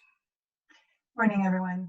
I just want to start by complimenting OC Transpo on the latest additions to their social media team. The responses to customers have been timely, helpful, funny, and above all, human. So I'm very pleased to see this change, and I hope that this tone and this responsiveness continues. So I just want to compliment you on your new hires. They're very funny. So I have quite a few questions, so I'll probably have to come back around for another round. So fair warning, Mr. Chair, I'm sorry. As you know, large employers in the city, for example, Shopify, the Federal Public Service, and others, are going to be working from home for the foreseeable future. Has OC Transpo done any foresight exercises with respect to ongoing reduced ridership and revenue streams? Yes, we have, Chair. We're members of both the APTA task force and the CUTA task force. So one's American-based, or North American-based, and one's Canadian-based. And there's a lot of dialogue going on about what the future holds. And the challenge right now is, what does ridership look like? Some people are spending an awful lot of time trying to crystal ball and guess what ridership's going to look like. Our focus, and I've led the pack in this regard, and I've got a lot of other CEOs from other jurisdictions, TTC and so forth, agreeing with the principles. And the principles are transform your service, so improve even better. That's why the credit card open payment stuff is so important. Continue to build, stage 2 continues. That's an important trunk line forever for the city and so forth. And plan for future pandemics in terms of how you respond, or crises and so forth. The other big theme is avoid any sudden moves, and you don't know what you don't know. And right now, nobody knows where we're trending in terms of ridership. We know the following: the federal government employees, they're not coming back this year. And when they do come back in the new year, if they do come back, it won't be at the 100% mark as before. That's what they're signaling. The universities are the same and so forth. But when they do come back, whether it's in small chunks or in larger chunks, we want to be providing great service, convenience, safe service, all those important things. And within that comes the how do we fund the gap that we've done? And I'm going to give Wendy, our treasurer, great credit. Both her and I have been working with CUDA. She's been working with the Treasurers Association, the mayor, the chair, and others have been working at the political level. Want to thank the federal government and the province for their funding. They're funding 92% of the gap to the end of September that we're facing. But what's important through all this is that transit has proven that it is vital for urban centers to continue to function even during pandemics. We never stopped. OC Transport took a lot of criticism for not laying people off, and it was absolutely the right decision, because now other agencies are struggling to get back up to 100% service. So I say that because one of the things is no sudden moves, because nobody can give you the playbook as to what's coming. And so the focus is safe, reliable, dependable service, all modes, para, bus, rail. Continue with our expansion program. Look at alternate revenue streams. Commissioner raised a motion on advertising stream. We're bringing that back to you. Don't know what that will entail, but everything's on the table, and including strategic partnerships and the ability to make it more convenient for the customer to ride the service. So the long answer is there is no silver bullet that was going to fix all this, nor does anybody know what we're chasing, but the fundamentals remain the same. Safe, reliable, dependable service is the perspective we have. Take the long view, be very open to innovation. Scooters, I do run the whole transportation services department, and I launched, and thank Councillor Turney and Councillor Leeper and Councillor McKenney, big fans of the scooter program. Why? First mile, last mile. And I can tell you, during COVID, there were some people that were calling me crazy for pushing that through. 60,000 rides in July. Those are critical pieces of the solution long-term to how you close that first mile, last mile. Are there challenges with scooters? Absolutely, but we'll overcome them. The open payment, all those things, what we've done with our para customers, those are all examples of what we need to focus on. And the reason I'm emphasizing that is everybody's emphasizing on funding and what that ridership number will be. And I can guarantee you, nobody in North America can tell you what that ridership forecast looks like. I asked Pat for that graph in the presentation for a reason. There is nobody that can tell you what that trend line is going to look like. There's too many variables. So focus on what all of you have talked to me about: outstanding safe service, convenience, accelerate the para stuff, accelerate the reliability, all those pieces. Thank you very much. I'm glad to hear that you're participating in foresight exercises. I think those are incredibly important for major organizations and for the city to participate in. I'm wondering who is paying for the independent reviewers that have been brought in to review the rectification work for RTM? Everything under the default notice gets covered by our billing back to RTG. So the theme remains the same. We're in a situation because they did not perform. Our legal position is those bills are sliding over, and we're tracking every nickel, and that gets handed over to them, including, by the way, things such as when we did those shutdowns that Troy talked about, and we had to add bus service on the weekend.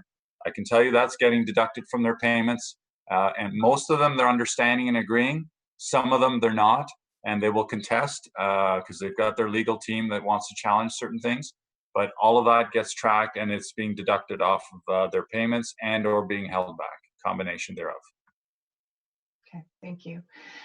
Mentioned in the presentation were the switch heaters, which obviously caused a lot of consternation for riders, but especially East End riders, such as myself, last winter, that they're one of the 7 areas of focus as part of the rectification plan. What is the expected date of completion for the work on the 3 switch heaters that need to be changed over to gas heaters? Yeah, no, as Troy mentioned in his presentation, the work is underway. We don't have a firm date as to when it'll get completed, but we'll certainly let everybody know. Are we, I hate to use this word because we're overusing it, hopeful about the work being done prior to the first snowfall? I have no concerns on the switch heaters based on what I've seen, heard, and the work that Troy has done with them in terms, we're literally planning which hours of the day and what days we're going to be doing the work. That's to give you some comfort, Commissioner. That's what we're down to. And remembering that we don't just go by what they're telling us. We have boots on the ground monitoring. Troy's staff takes a look at all, and we coordinate with them. So we're literally down to what day of the month are we going to be doing this in October, and what will it look like, and how much work time do they need. Okay. You mentioned that only the 3 East End switches are being switched to gas heaters, and the rest of them are being upgraded. They'll remain electric heaters and be upgraded. Why are we not just switching all of the heaters to gas, regardless of if we have no issues with the other heaters right now? So it's a combination of things, you know, there's many perspectives on a gas heater and electric heater. Neither one is good or neither one is bad. They're both, they can perform well. The issue is, where are they configured? Location? Do you have gas accessible? What is the blower configuration on the track and so forth, as Troy's talked about? And there's risk with gas. I'm gonna warn you. They do go out. I know everybody says nothing happens on the Trillium line, but we've had the gas heaters conk out in heavy winds. So you have to have staff out there monitoring and relight the pilot and so forth. There's pluses and minuses to both. What we like about their plan is, in the East End, those locations were problematic. There is gas available to them. They're getting the lines there. They're just sorting out the logistics on that. On top of that, they extended the duct heater banks, and they proactively took our idea, which we shared with them in terms of the electrical extension onto the rail lines. So they're looking at it holistically. And so again, we will monitor. And on top of that, Troy and their team have a contingency plan on top of those heaters to monitor them and make sure that there's no issues, including having staff there. So they'll be all over it. Okay. Thank you. I appreciate that. I'm really hopeful that that makes a difference for this winter. So on slide 21 of the presentation, it states that, quote, since September 8th, RTG has consistently met the required commitment, putting 15 trains in service on line 1 during the morning peak periods, end quote. Can you clarify what you mean by consistently? Does this mean every single day, or are there days when they have not provided 15? Every day, and you'll recall, we asked for a commitment from them as to when they would see 15 trains as part of the rectification plan, and they came back and we reported out to you that it was September 8th. In addition to that, they put out 15 trains every day in August, save and except 3 days in the morning, which was a joint decision by us and Troy's staff and their staff, not to deploy on those 3 days because they were seeing some issues on the train. And rather than take a risk, they didn't do that, which we will do in the future. If there's a train that we believe is on risk, that's what you do. You don't put it out on the main line. But every day since September 8th, they've been meeting their 15 trains. And reminder, they have the spares also.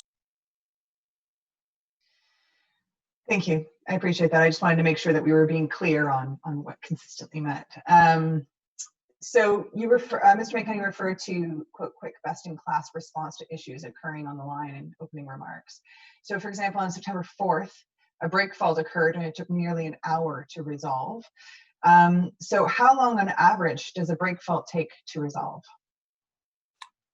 Well, Commissioner, I think we got to be careful of what information we have out there. I don't know who's giving you that it took an hour to resolve. That's not. So that's actually based on the OC Transpo Twitter account when they tweeted the actual incident happening, which was actually 15 minutes past when the incident happened, based on customer tweets saying that it had happened. And then when it actually had been resolved, was again tweeted out by OC Transpo about 10 minutes after it had actually been resolved. And I'll owe that to bureaucracy and whatnot. So this is information from your own Twitter account. Yes, and we're doing what we had committed to say, that we're going to give live updates on that. However, the important part is what's concerning is we didn't have passengers stranded for an hour. It's like last night, we had that issue at Tunney's that I talked about. That train was tucked away for hours, and then we pulled it out, I believe it was just before midnight. And the issue on response is, when a train has an issue, you try within under 5 minutes to reset. And if it doesn't reset, you get it off the line or you tuck it away out of the way. And the fact that it took an hour, that's great. It took an hour to reset that brake. Sometimes they take longer, sometimes they take less time. But in the request that we've had is over communicate to our customers. We did that. But I just want to be clear, we didn't have customers stranded or service shut down for an hour. And that's, I'm sharing that because that's been a bit of a trend in the past where, you know, people are adding up the tweak time and thinking that's the impact to customers. It was Yeah, minutes. that's not what I was saying. Yeah, I apologize for interrupting, but just to be clear, that's not what I was saying. What I was saying was I wanted to know sort of what would the average time for a break fault to resolve. In this specific case, this break fault was at Lion Station. And so as a result, customers were impacted for this hour, given that they had to get off a train and then possibly switch over to the other track to then get on another train. So I'm just saying there was a customer impact for that hour, and it would have a delay in their day, having to get off the train, wait for the next one, and then go on. I'm not implying that there was an actual, they were sitting on the train for an hour, you know, boiling or freezing. I'm not being dramatic about it. I'm asking, you know, about these break faults and why they continue to happen, and sort of what the average time is for their resolution. What? No, I totally understand your question. I just, again, I got to correct you slightly. They don't continue to happen. They're not happening at the frequency that they were happening before, per Troy's response. And so, yeah, no, they got off the train. They would switch at line exactly like you described it. So to answer your question, it varies. Break faults, there's no, it's this long or that long an average reset time. It depends on the train configuration, the location, what exactly happened. Is it a single fault, multiple fault? What has been the response and so forth, and how far is the tech away from the train and so forth. So it varies is the short answer. But just to correct one thing, they're not happening on a regular basis. We've seen less and less break faults, and that's for a bunch of reasons. Okay, thank you. You mentioned that the O-Train Ambassadors, that program is ramping down, and we all understood that that was a temporary program that would that was kept on for longer because of the issues with the LRT. You mentioned that they will be replaced by station attendants. I have two questions on that. Will all station attendants be bilingual? And what can get me some details or provide me some details on what their slightly greater operational responsibilities will entail? Certainly, Troy. Yes, Mr. Chair, yes, all positions that we're recruiting for the station attendants will be bilingual. So that was a requirement for the job. So yes. With regards to your second question, obviously their primary role is there for provide customer service. If there's any issues on the line, they would help direct customers. But we also want them to either assist the operator or the supervisor. There may be some, if there is, say, for example, a door issue and there's lots of people around, the operator can focus on the door, and the station attendant, if they're in that area, they can help, I use the term crowd control, but help people back. But we want that operator to, we want the station attendants to assist the supervisors and the operators in troubleshooting issues that can happen. And that links back to your previous question about response time. There's a lot of issues that can occur on a day-to-day basis that our operators are trained to be able to troubleshoot and can rectify within a minute or two. Some it might take the operator a few more minutes because they have to walk to the other train. These are types of things that we'd get the station attendants to help out with as much as they can, but their primary role is the customer-facing function, communicate to customers, help direct. Thank you. I appreciate that. I just wanted to get a little bit more clarity on that. I only have 2 more questions, amazingly. Just really quickly, I've had several people ask me to confirm that the hand sanitizer that's being used in the stations is scent-free. I haven't been in the station since March, so I can't personally confirm that, but I assume that it is scent-free. 1 minute. Yes, Mr. Chair, that is my understanding as well, but I will follow up and I'll confirm that for you following the meeting.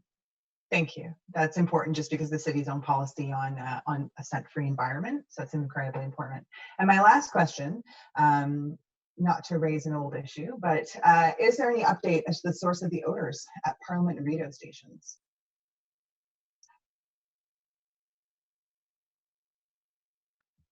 Troy.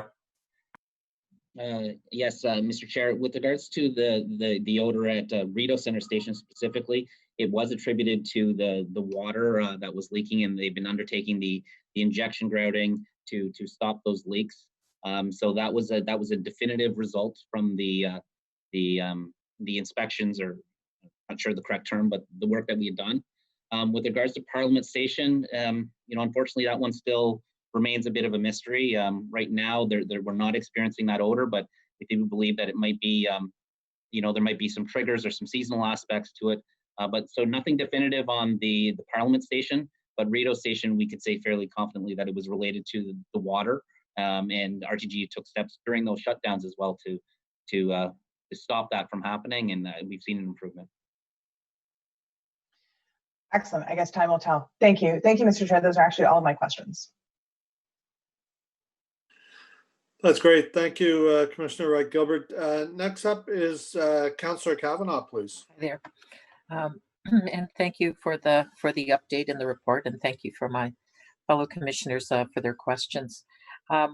Following up on in terms of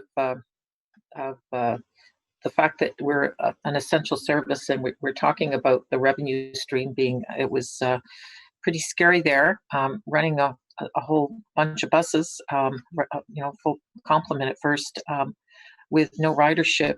Should we be looking, since everything's on the table, at moving away from a fair revenue system and move to more of a tax-based system if we're considering it essential service?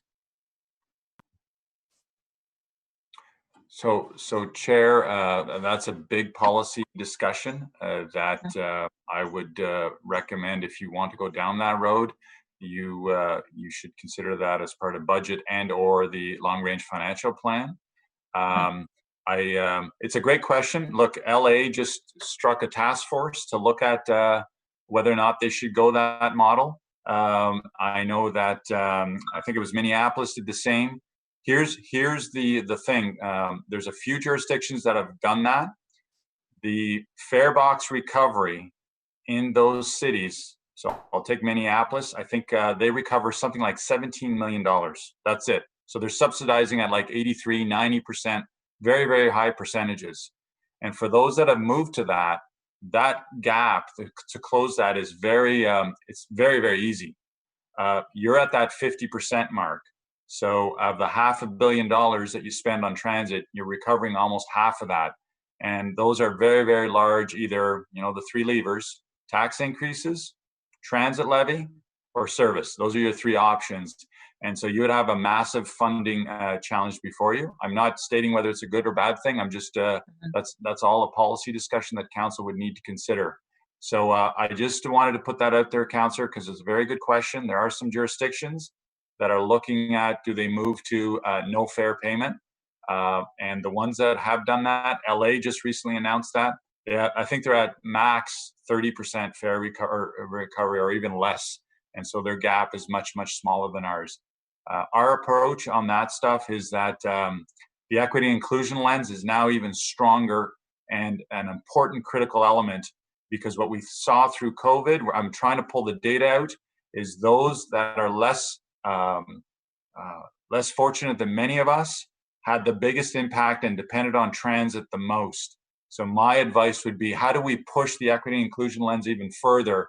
And if there are any consideration in terms of that space, that would be a top priority, to make sure those people that really need it for essential commutes, livelihood, health, and all that, make sure that we're taking care of them and don't leave anybody behind, because the stats are going to start rolling in as to who was greatly impacted through the COVID crisis. Oh, I agree, and that's what we should look at and think about expanding those programs, so that because, as we know, the unemployment rate has risen, and for those that do get jobs, unfortunately, they're going to be at the lower end of the scale, and we're going to need to look at expanding our special paths for those on lower incomes. So I think that those are things that we have to think about in as COVID continues. I think that's a big factor, and we'll have to have a discussion about that, because we can't leave people deserted. As you said, that's why we ran a full system while the COVID was on. We didn't let go of it, because we knew those are the ones that need it the most. So And if there's more people in need, we'll have to look at that. So I appreciate that. And yes, it's a bigger question than just here, but it starts the conversation.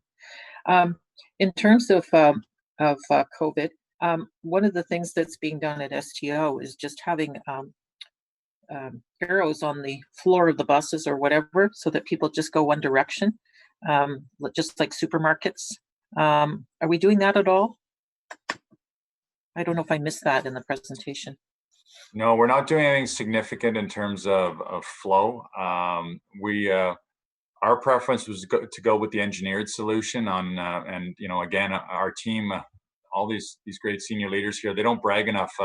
Jim Greer, again, to his fleet team, we increased the airflow on our vehicles. That came from an employee suggestion in our stations and so forth. We're looking at all that. We're going to be pushing out some messaging on our vehicles do air exchange in the light rail vehicles. We're going to get that out to you and so forth. The arrows and all those things, I think that novelty is wearing thin on people. And I think particularly when you're in a hurry and so forth, it's not that effective as our approach. So masks, engineered solutions, lots of communications. And again, we're getting through the school crunch, and then we're going to start repeating all our key messages to staff as our approach, Councillor. But if there's any particular things that are innovative that you want us to look at, again, everything's on the table. We got a task force that looks at things and turns them around really quickly. One thing we will be doing is I've asked for additional signage about masks being mandatory in the system.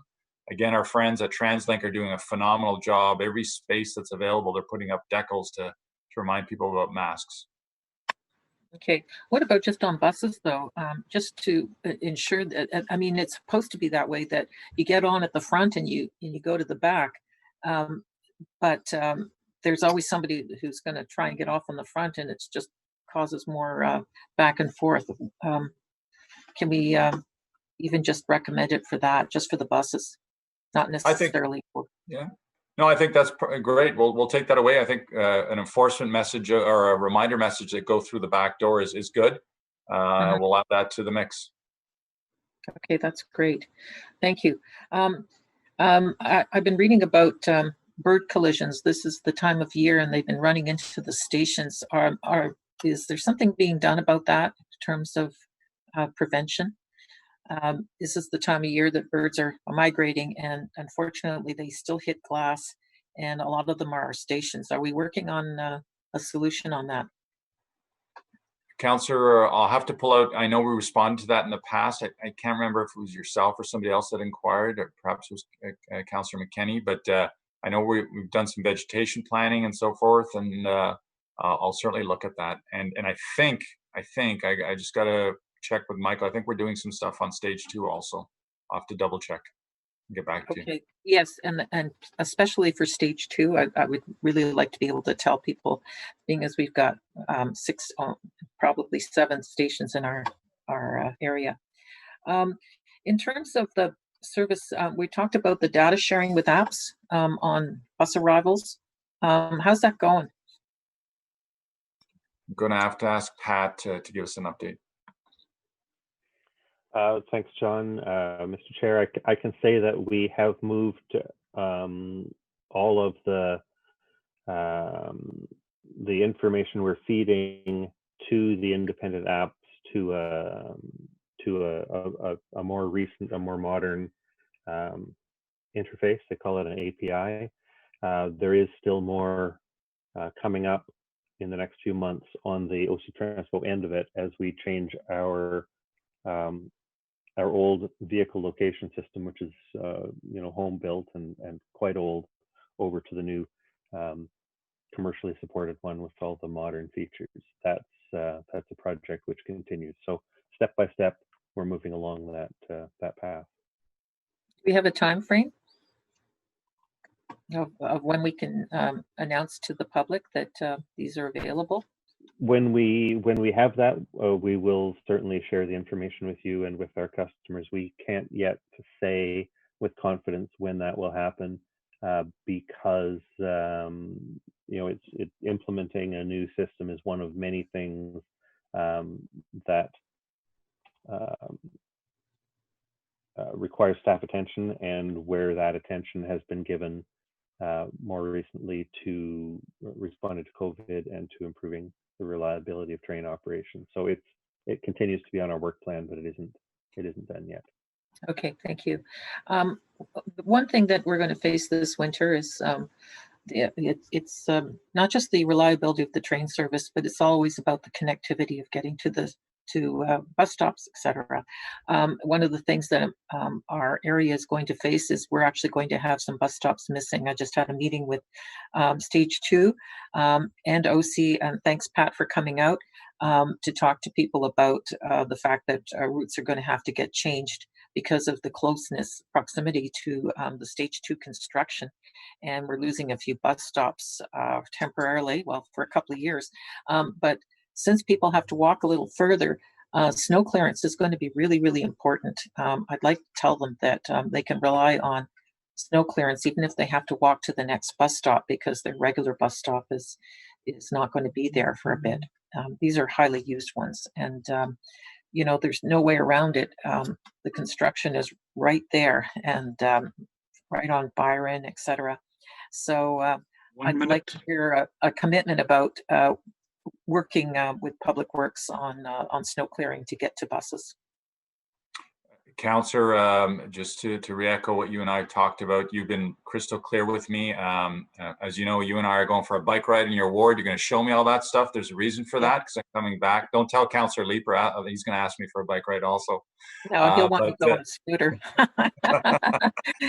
But the reason for that is I'm going to see it firsthand. Kevin Wiley and I are great partners, and I will assure you, you have one of the biggest, just so everyone knows, Councillor Kavanaugh has the biggest impact right now because of Stage 2 construction. It'll be great when it's done, but her neighborhood is going through a lot of challenges, and we've had some bumps in the road. Michael, Pat, my team, everybody is doing a full court press to get through some of those bumps. And the movement of bus stops is affecting a lot of people there. So we'll hopefully the weather holds up and we'll go for our bike ride. And I'm going to be assuring you that we will get good enhanced snow clearing for those alternate routes. I appreciate it, and I appreciate the assistance of your team, Michael, Morgan, Damon, the STO ones, but also Pat and crew. So thank you. That's it. Thank you, Councillor Kavanaugh. Appreciate your questions. Next up is Councillor Brockington. Thank you, Chair, and good morning again. Mr. Scrimgeour, what is the frequency of specific bus route audits for reliability? Daily. Okay, so you have daily information on the bus routes and OC Transpo on reliability. So you don't have to wait every quarter, every month. It's a continuous process. Our Transit Control Center is monitoring the on-time performance of every bus and train across the entire system at all times. Okay, it's good to know. The switches that are being fixed in the East End, Mr. Charter detailed parts are coming by the end of September. Even locations not in the East End are going to be addressed. How do we again test this in the autumn without the snow and ice conditions to assure ourselves that the problem has actually been fixed? The true test comes with a great question. The true test comes with the weather, but there is a testing regime for the electrical connections, the gas connections, the blowers, and so forth. They have thermal testing equipment that they test the temperature and so forth, and the airflow. But on top of that, that's speaks to my point, Councillor. They've got a redundancy plan. They're going to have personnel there, and Troy is giving them extra access points so they don't have to drive further to get to these locations and so forth. And that's across the system. But we'll truly know once we have a stormy day and whether or not the switches work. That will be the true test. Well, except when we get frost too, it is very evident. And if ever you want to see it, I'll take you out there. Just look over the Tunney's Bridge as an example. You can see the heat pattern of those units. You'll see, swaths of square meters being heated. It's instant. When you have a cold night, those things will activate. And you'll see them because it's not just snow, it's also ice and frost buildup that you don't want. Do we have the same track conditions on the Trillium line than we do on the Confed line as far as switches, or is it totally different technology? And the reason I ask is we traditionally have not had the same number of issues on the Trillium line for switches. We have had some, but certainly not like what we've seen on Confed line. So how are they different? So it's different rail stock, and I'll get Troy to talk to that if you like. So gauge and so forth, but also different switch configurations, crossovers, and so forth. And the Trillium line, the existing line, it's pretty straightforward. The real movements are at those passing tracks. Yeah. And it's in a deep. It's not exposed to the elements. That's the other thing. So you'll get snow, but it's the blowing snow and the ice buildup that's very problematic. So the existing Trillium is fairly sheltered. You'll see more switch issues or switch configurations when it gets extended, but it's different gauge. They did have gas blowers there. Like I said, they have had issues with them. It's just the response time and so forth to when they do have issue, and less frequency. The Trillium line is less intense in terms of frequency. Mr. Scrimsher, do you have ridership data numbers for R2?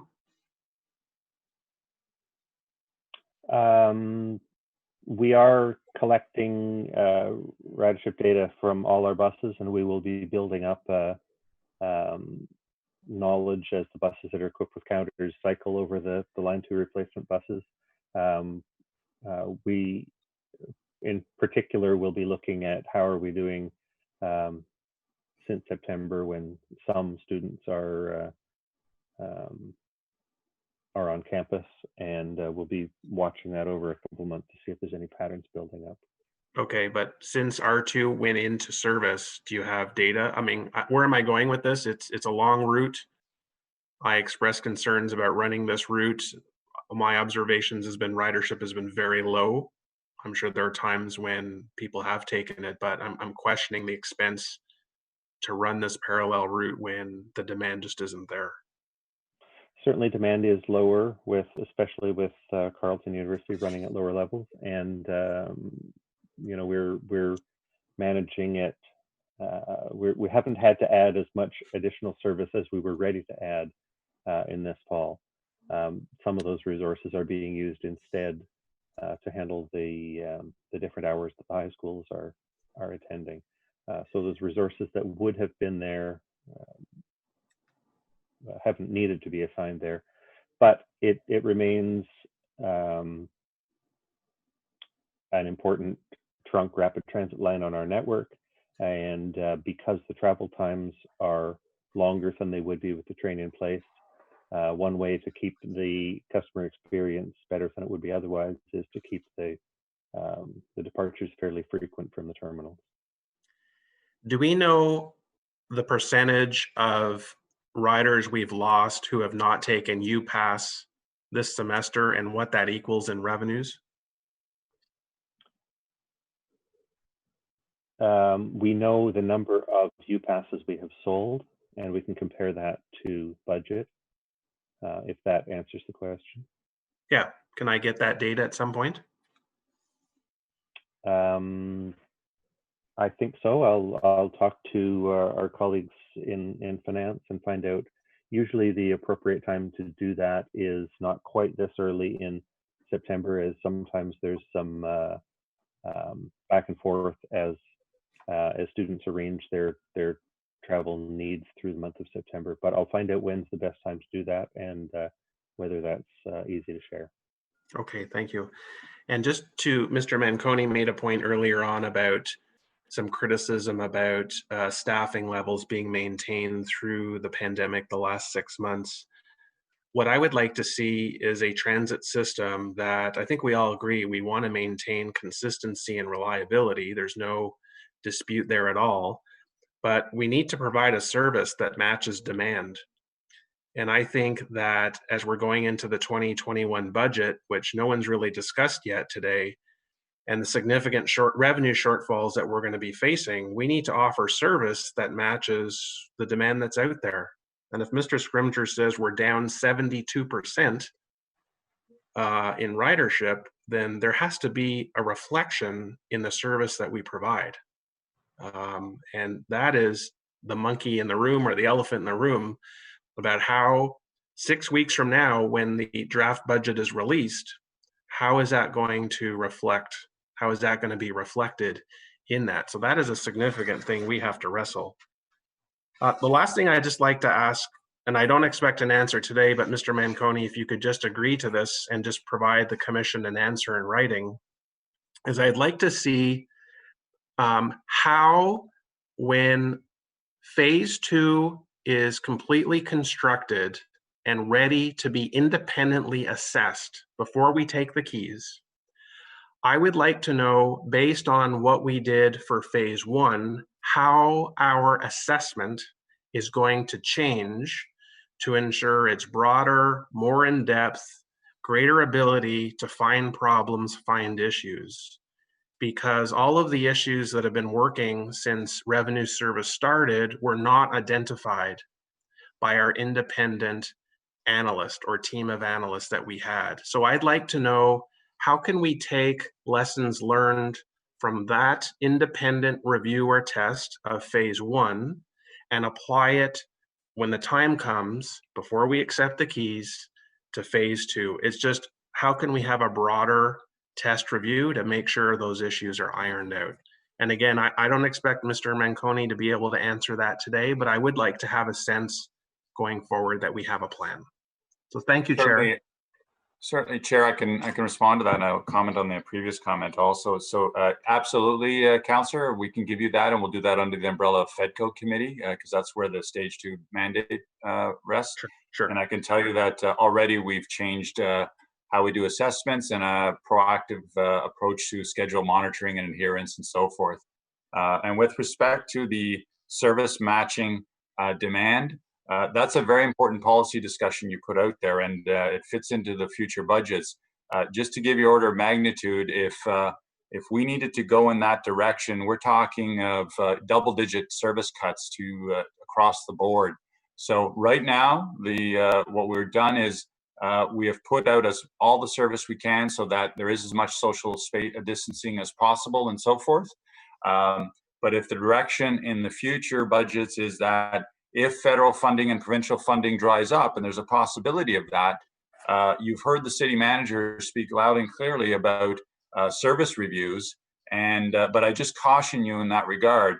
This is not about tweaking. This is about, if we're into chasing 50, 60, 70, 80 million dollars worth of service, those are massive cuts across the board. So that direction of match demand to service, it's a tricky slope to go down. And then if you do rebound back, what do you do to catch up once the buses and the operators are laid off and so forth? Yeah, so, I want to be clear. I'm not suggesting we cut 72%, but the number of empty buses I consistently see across the city is a non-starter for taxpayers. There has to be a better way for us to control our costs. Councillor, I'm not going to debate that with you. If you want us, because I'm accountable for service levels, as the GM, if you want me to start reducing service across the board to get rid of those, what you call empty buses, get council to move a motion and give me that direction. But it'll take up to a year to get those savings driven out, because you got to lay people off and get rid of buses and bus routes and so forth. What I want to see is a plan to control our costs. It could be we use less toilet paper in our washrooms. The issue is, and that's just an extreme example, the issue is, my concern is, going into the 2021 budget, we are going to have a major revenue shortfall. And the question is, if we can't rely on provincial and federal money, as you allude to, what is our plan? That's coming. What is our plan? That's coming, and the budget forecast that you see today is because we have done spending freezes and efficiencies and so forth to contain costs. Thank you, Chair. Thank you, Councillor Brockington. The next up is Councillor Leeper, please.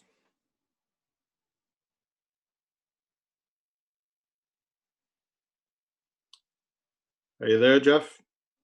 You're still on mute, buddy. Stupid two screens, finding the mute button. John, I have a fairly simple request of you. you know, I roll a variety of devices onto the train, and I rely on the elevators.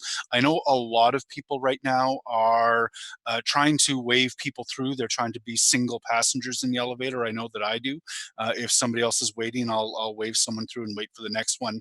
My impression is that the elevators are not working as frequently. Like, both elevators, say at Tunney's Pasture, are not always both working at the same time. Could we get an update from you on elevator and escalator reliability and what that has been? Absolutely. And I thought we issued that already, but we'll dust it off and update it. But more importantly, if you're telling me there's inconsistency at Tunney's, Troy will be all over that today. Okay. And we'll check across.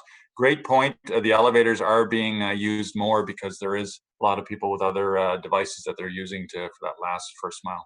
Yeah, and they are trying to keep their distance, or a lot of people are trying to keep their distance, which is obviously something we want to continue to encourage. And then, John, I would just say the folks who are taking the bus right now are the folks who we're relying to work in our grocery stores, in our restaurants, in our hospitals, in our doctor's offices. Let's continue to make sure that those people are not poorly served by our transit system. I could not support anything that makes transit even more difficult than it already is for our frontline workers in a variety of sectors in our economy. I very much appreciate that we have maintained our bus service the way it is today for the people who are ensuring that we can get through this pandemic with some sustainability. So thank you for that. Thank you, Councillor Leeper. I believe the chair has left.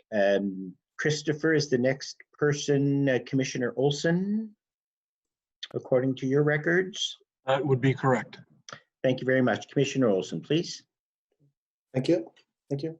And Mr. Manconi and your staff, just want to say congratulations to you and to RTM as well. You've used the last 6 months very productively, and things look good going into the later fall and winter. Let's hope everything goes as well as we're expecting. Last week you referred to the on the COVID, you referred to the mask non-compliance blitz as heavy education, which sounded a little ominous, kind of like when you hear the words heavy snowfall. And you've said today that it will involve warnings. Are there other elements of that blitz? Visibility, communication. It's kind of like when OPS does their spot checks for drinking and driving. It's been proven that you tell people, you remind people of the rules, you tell them that you're going to be out there. And again, we still have some masks left over. We'll have a stock. If someone says, I forgot it, we'll say, okay, well, here's your warning, you know, but whether it's verbal or written, and please wear it today, because I know you need to get to where you need to get to. So it's a combination of communications, presence, tools, and visibility. And then, like I said, also additional signage across the board. Okay. Is there any indication that the non-mask compliance that you've witnessed or been aware of, has that led to, do we know if it's led to any increase in the number of cases? No, we don't have that data. What we do have is Ottawa Public Health is integrated with us, and through their confidential contact tracing, they would be letting us know if that was a contributing factor, and to date they have not. You heard Dr. Etches yesterday say, and I'll repeat it again, it appears that while I don't have all the specifics of it, I just have the general summaries, because I get those, is that, you know, what's occurring outside of work may be a contributing factor to that, to certainly some of our employees getting it.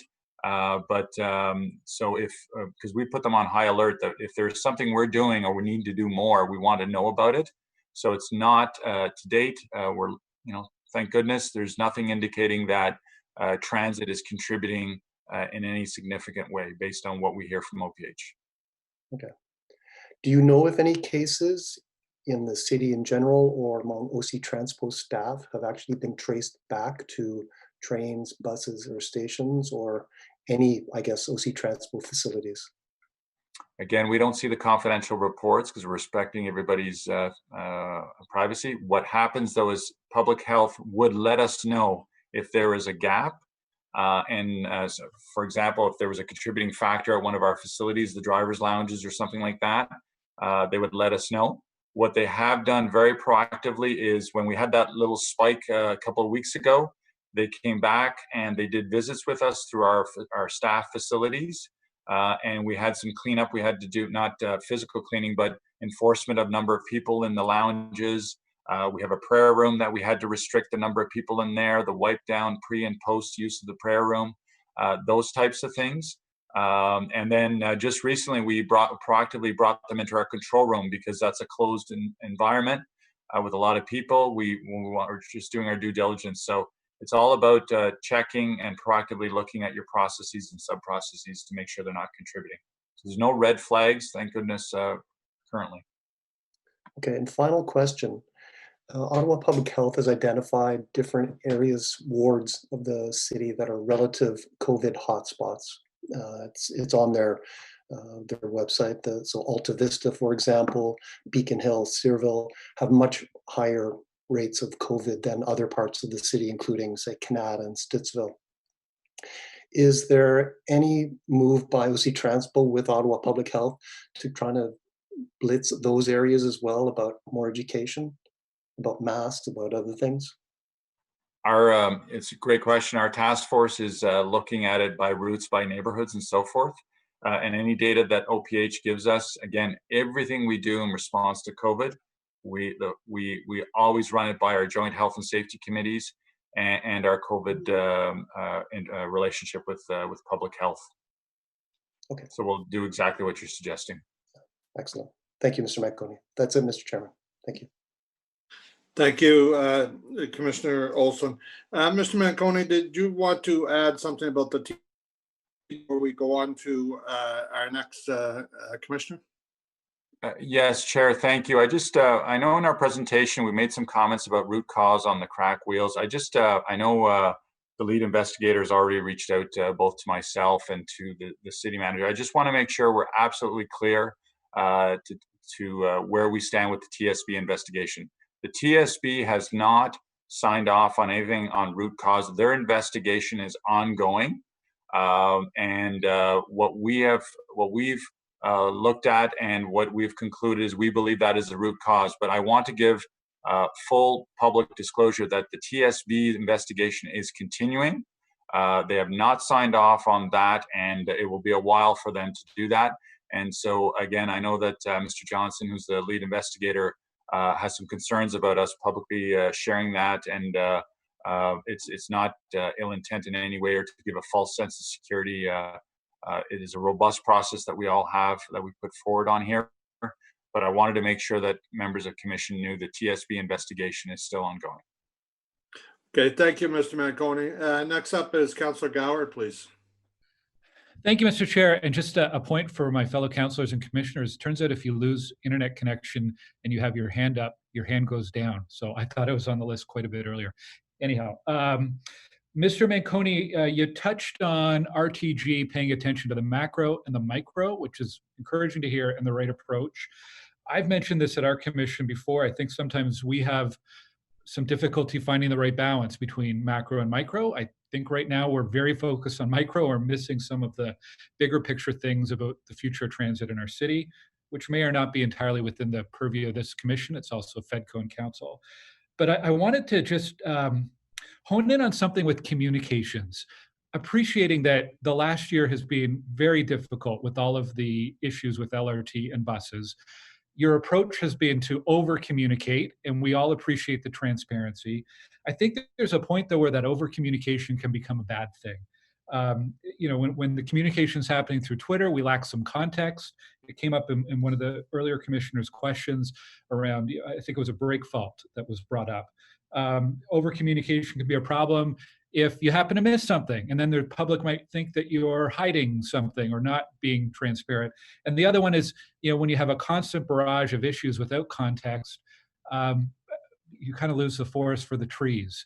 I can only think, if we tweeted out every time there was a light standard broken in the city, it might create a very inaccurate view of how well our street lighting is working.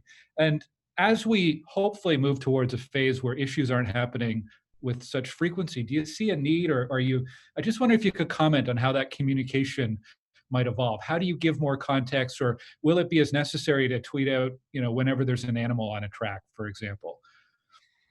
No, it's a great question. So I think there's a couple of themes to my response. The first is no surprises to any member of council and members of commissions. And that's on the big things, hence that long-winded memo that I wrote out about the payment. You remember when I, had to come back and say, yeah, we did make a payment. Sorry, I thought it was, known and so forth. I'm not going through another one of those episodes. In 31 years of my career, I take a great pride in making sure that you, the councillors, are always informed. And that memo, it's funny, I only had one councillor call me about it, but there's a lot in that memo, and it basically says, and it speaks exactly to what you're saying, councillor. I'm not going to be memoing you every time we make a payment to RTM. I finished that with, hey, we've told you where we are. You've had the confidential briefings on default. Steve Kanalakis is fully supportive. We're not going to be memoing council every time we make a payment to RTM, just like we don't memo you every time we make millions and millions of dollars of payments every day to other contractors. So that's part of the governance piece. On the service, it's under 5 minutes. Don't expect us to be telling you about an issue. And that's out broadly and so forth, because that's what the industry best practices are. And it's over 5 minutes, then you start to activate R1 and those types of things. And because otherwise we're just going to be chasing the wrong things, and you will be bombarded with more work. And I know there's people that are listening in our radio channels as an example, and they're tweeting stuff out saying, oh, I was very upset last week when there was a very, very sensitive issue on the track, and somehow it got out into the public domain. Well, I can tell you that was a mental health issue. And there's strict protocols to privacy and to caring and compassion and so forth. And here we were responding to media inquiries about what was going on the track, why we had to shut the system down and so forth. So it is that balance that we're looking for, but I understand and I respect the difficult journey you all have been through. And you have my commitment that I will inform you on the big things. I will give you updates. I will tell you if there's new issues that impact the service in a significant manner. But I wasn't joking early on. I'm not going to tell you about the raccoon that was at Pimisi today that had a customer taking a picture of it that may have impacted service for a few minutes. Because that doesn't help you at all. What helps you is knowing what the outcomes of that service are. Are they running at those performance indicators? That's why, the 15 trains, at some point we got to stop talking about that, because that's not what train companies do. That's not what railroads do. They talk about headway service time, and it's coming in under 5 minutes, 3 minutes and 40 seconds roughly with 15 trains at peak. That's the performance target. Councillor Brockington asked about performance and targets. That's what we need to be talking about. And more importantly, to give you the confidence on governance and are we meeting the mandate and so forth, is the report on performance management that needs to come back to you, so that you have the information and you have all the levers to push and pull to hold us accountable, because it is your city. It's not my train, it's not my city, it's yours. And thank you for the question, because it's exhausting staff. And quite frankly, I've heard updates about where are we on this project, where are we on that project. We're consuming a lot of staff chasing down some tactical information, but I get it. We need to rebuild that credibility. We need to rebuild that confidence. And we will. It's a phenomenal system. The first of its kind with no playbook. It's never been done anywhere in the world, and you've done it. And when that system runs well, it runs well. We've all seen the interviews. We've heard people commenting how great it is. But when it broke down last year, it was tough for a lot of people. Thank you for the question. It means a lot to me. Well, thank you, Mr. Manconi. I'd actually written down, I can't wait for the day when we can get to not talking about the number of trains in service, but talking about whether or not we're meeting our target headways. You mentioned performance management reporting, so I hope that over the course of this fall, we can get back on track for developing the regular reporting to the commission, but that's something I can speak with the chair about offline. Before I wrap up, I I wanted to touch on something Councillor Kavanaugh had brought up around transit as a public service and how transit's funded in the city. And Councillor Kavanaugh, I'd be very happy to work with you and other councillors on setting up a task force to look at this. I think it's something we need to be doing. Thank you, Mr. Chair. Thank you, Councillor Gower. And Mr. Manconia, I want to thank you for your honesty and your frankness in that reply that you just gave for Mr. Gower, because, or Councillor Gower, in particular, dealing with that mental health issue last week. I know there was a lot of people very nervous about what was being said on social media during that episode. And so I thank you for bringing that up. And I know we're going to work with public health to get some guidelines on those issues to provide for councillors and citizen commissioners. So thank you for that. Councillor McKenney, you're up next. Thank you, Chair. Thanks, Councillor Gower, for letting me know I was off the list. I came back on. I also lost my connection. And if this was brought up while I had lost my connection, I just I'm going to assume that raccoon was okay at Pimsey Station. I don't need you to. I don't need. We're going to stay strategic. We're going to stay strategic. I don't know. So thank you for the presentation today. You know, this has been a difficult year. I've been one of the key critics of RTG and RTM. I think that, you know, we have seen some improvements. It's also at a time when ridership is very low on the train, but I can also tell you that I take transit. I take transit quite regularly. I wouldn't say frequently because I don't go out of my house frequently, but I do take it regularly. And you know, when it is operating, when the train is operating well, there's no better way of moving around the city. I do have to reiterate what was Councillor Leeper said. Now is not the time to scale back on transit operations. Now is the time to find a way to look at, you know, that revenue-based versus fare-based system. And while we can't as a city do it ourselves, you know, the federal government also has a commitment to climate action, and having transit systems across this country that are running, that are operating for people for free certainly is something that we have to start asking for. So I do want to be part of that ongoing conversation. Obviously, the city can't do it on our own, but we have to start demanding that of other partners, other government partners. I just want to ask about stage 2, and in particular the Trillium line, because I'm in and around it often. I just wondered what the progress is with TNEX in terms of the trains. That I've noted that the tracks don't seem to be, well, they're not being laid. We still have, it looks to me like there's a delay, and you know, fool us once, but fool us twice. This time we have to ask the tough questions going into service revenues, revenue service rather. So where are we at with stage 2? Are they on time?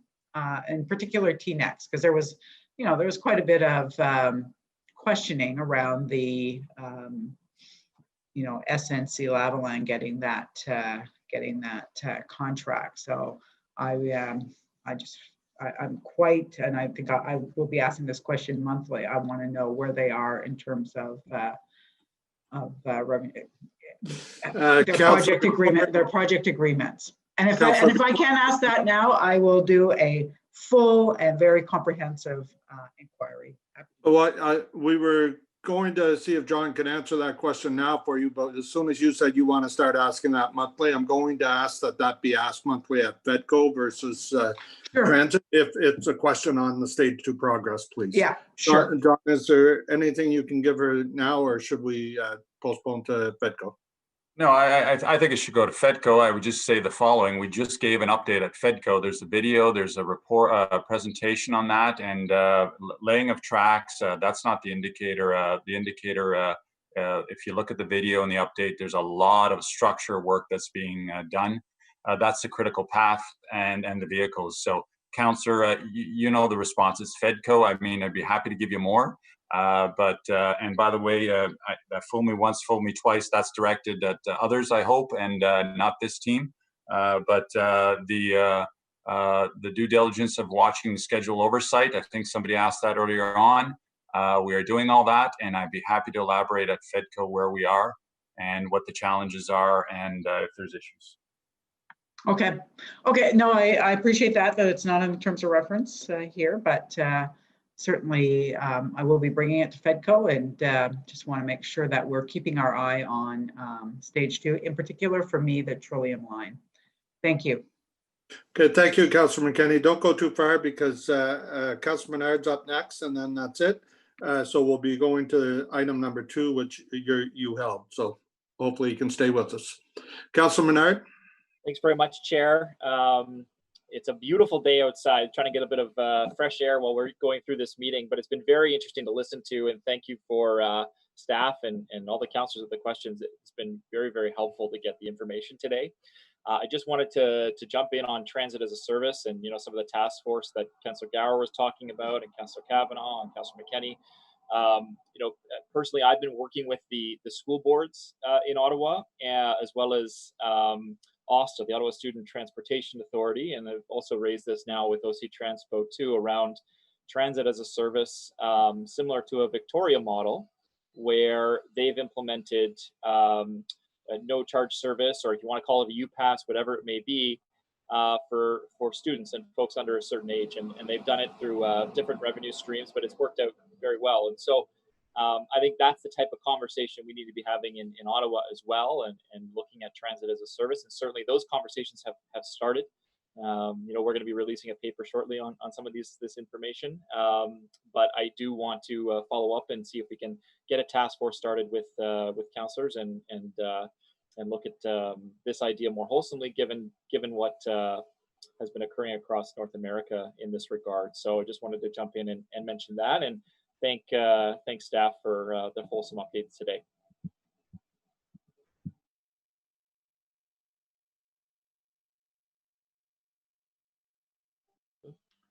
Back to you, Chair. Sorry, I temporarily lost connection here. Okay, so that's it for questions on that. So is that report received? Received.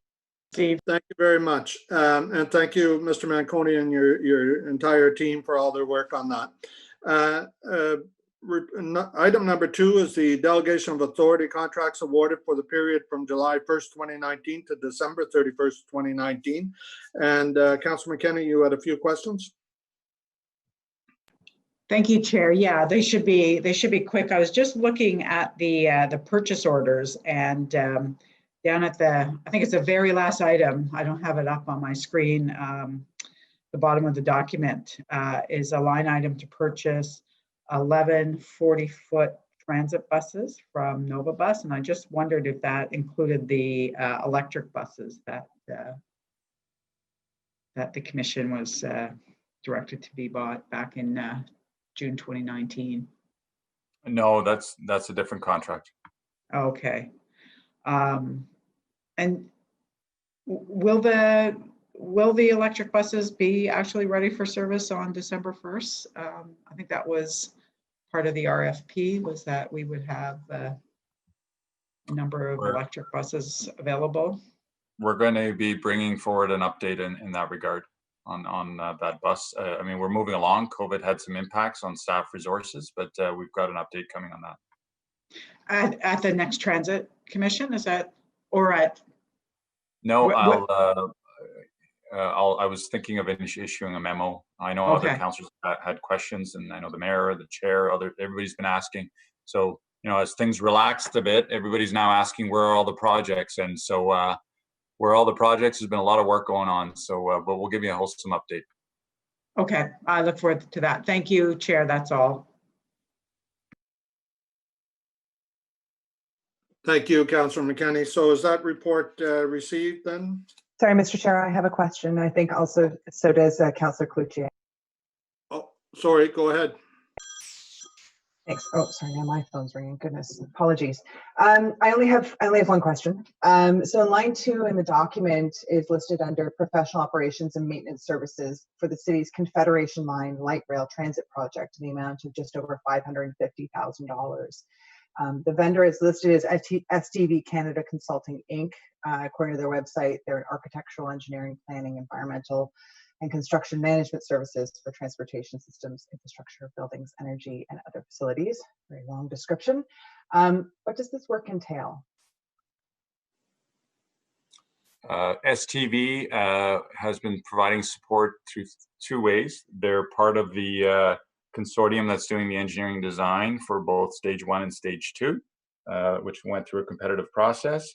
And they're also on the standing offer for support services for the assessments, the specialties that Troy was talking about. He has a vehicle engineer, they have track engineers, they have metal people, and so forth. So it's a wide range of both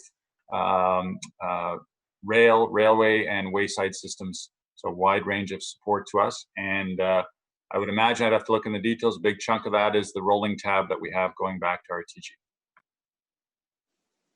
Okay, so this is just essentially additional expert support on rail systems, maintaining the rail system as well as providing some oversight, I guess, in terms of the work that's being done by RTG. Is that correct?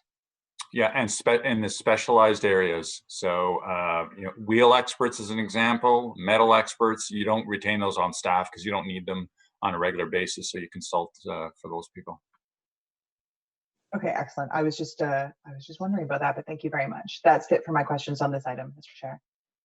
Thank you, Commissioner Wright Gilbert. So next up, Vice Chair Cloutier, please. Thank you, Chair. Merci beaucoup.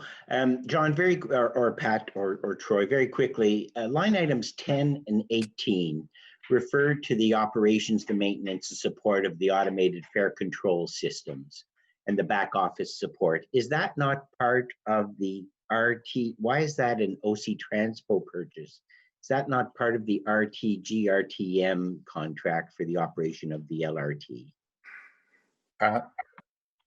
No, it is not, Mr. Vice Chair. The operation of the fare system, that is the ticket machines, the fare gates, and the back end that supports them, was not part of RTG's assignment. Has not been delivered by RTG. It's a separate contract that we have with the company listed there, Scheitenbachmann. Okay, and I ask because in the past we've been told if those fare gates don't operate, that is RTG's cost or problem. If ever the fare gates stay open or can't operate, it's an RTG issue and they would reimburse us for the lost revenue on that. Did I misunderstand that element? Perhaps we weren't clear enough. The vendor, the supplier is Scheitenbachmann. They have committed to supply those services 100% all of the time. And if there's any lost revenue as a result of a gap in that system, it's replaced by them, Scheitenbachmann. It's not RTG. It is that supplier, not RTG RTM, that would reimburse us. I understand a little bit better. Thank you very much. Thank you, Chair. That's all my questions. Great, thank you, Vice Chair. So, sorry, now I'll ask again, is the delegation of authority report received? Received. Thank you. And item 3, the 2020 Transit Operating and Capital Budget Q2 Status Report and COVID-19 Financial Mitigation Strategies. Councillor Brockington, you held that item? Thanks, Chair. I did. Just a few quick questions. Just give me 1 second. So thank you for the quarterly update. Of course, the COVID impact is very hard on both the lack of revenues or revenue decrease and cost increase.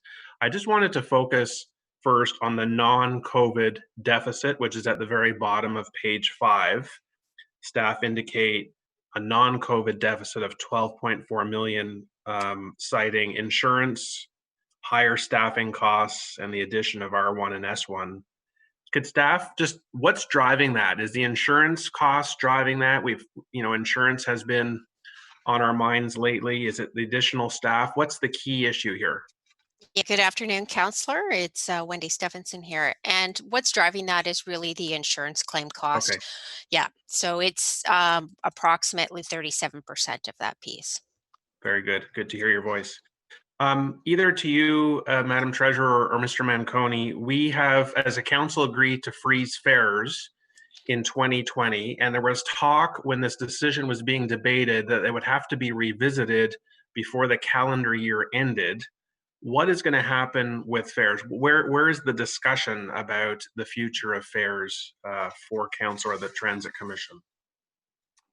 So the motion that you approved said when the city manager and myself deem that the service that RTM is delivering is reliable and consistent, we memo you and tell you that we're reinstating the fare increase. We're positioned to do that. The issue, it's a difficult one, is when is it good enough? And I'm not talking from a default perspective, I'm talking about a consistent. And you heard my opening comments, so you can connect up the dots. I said that I'll be more comfortable when we get through some winter.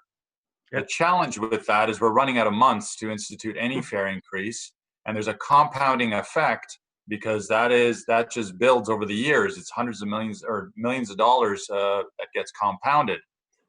Plus, the challenge of introducing a fare increase during a pandemic and all those things.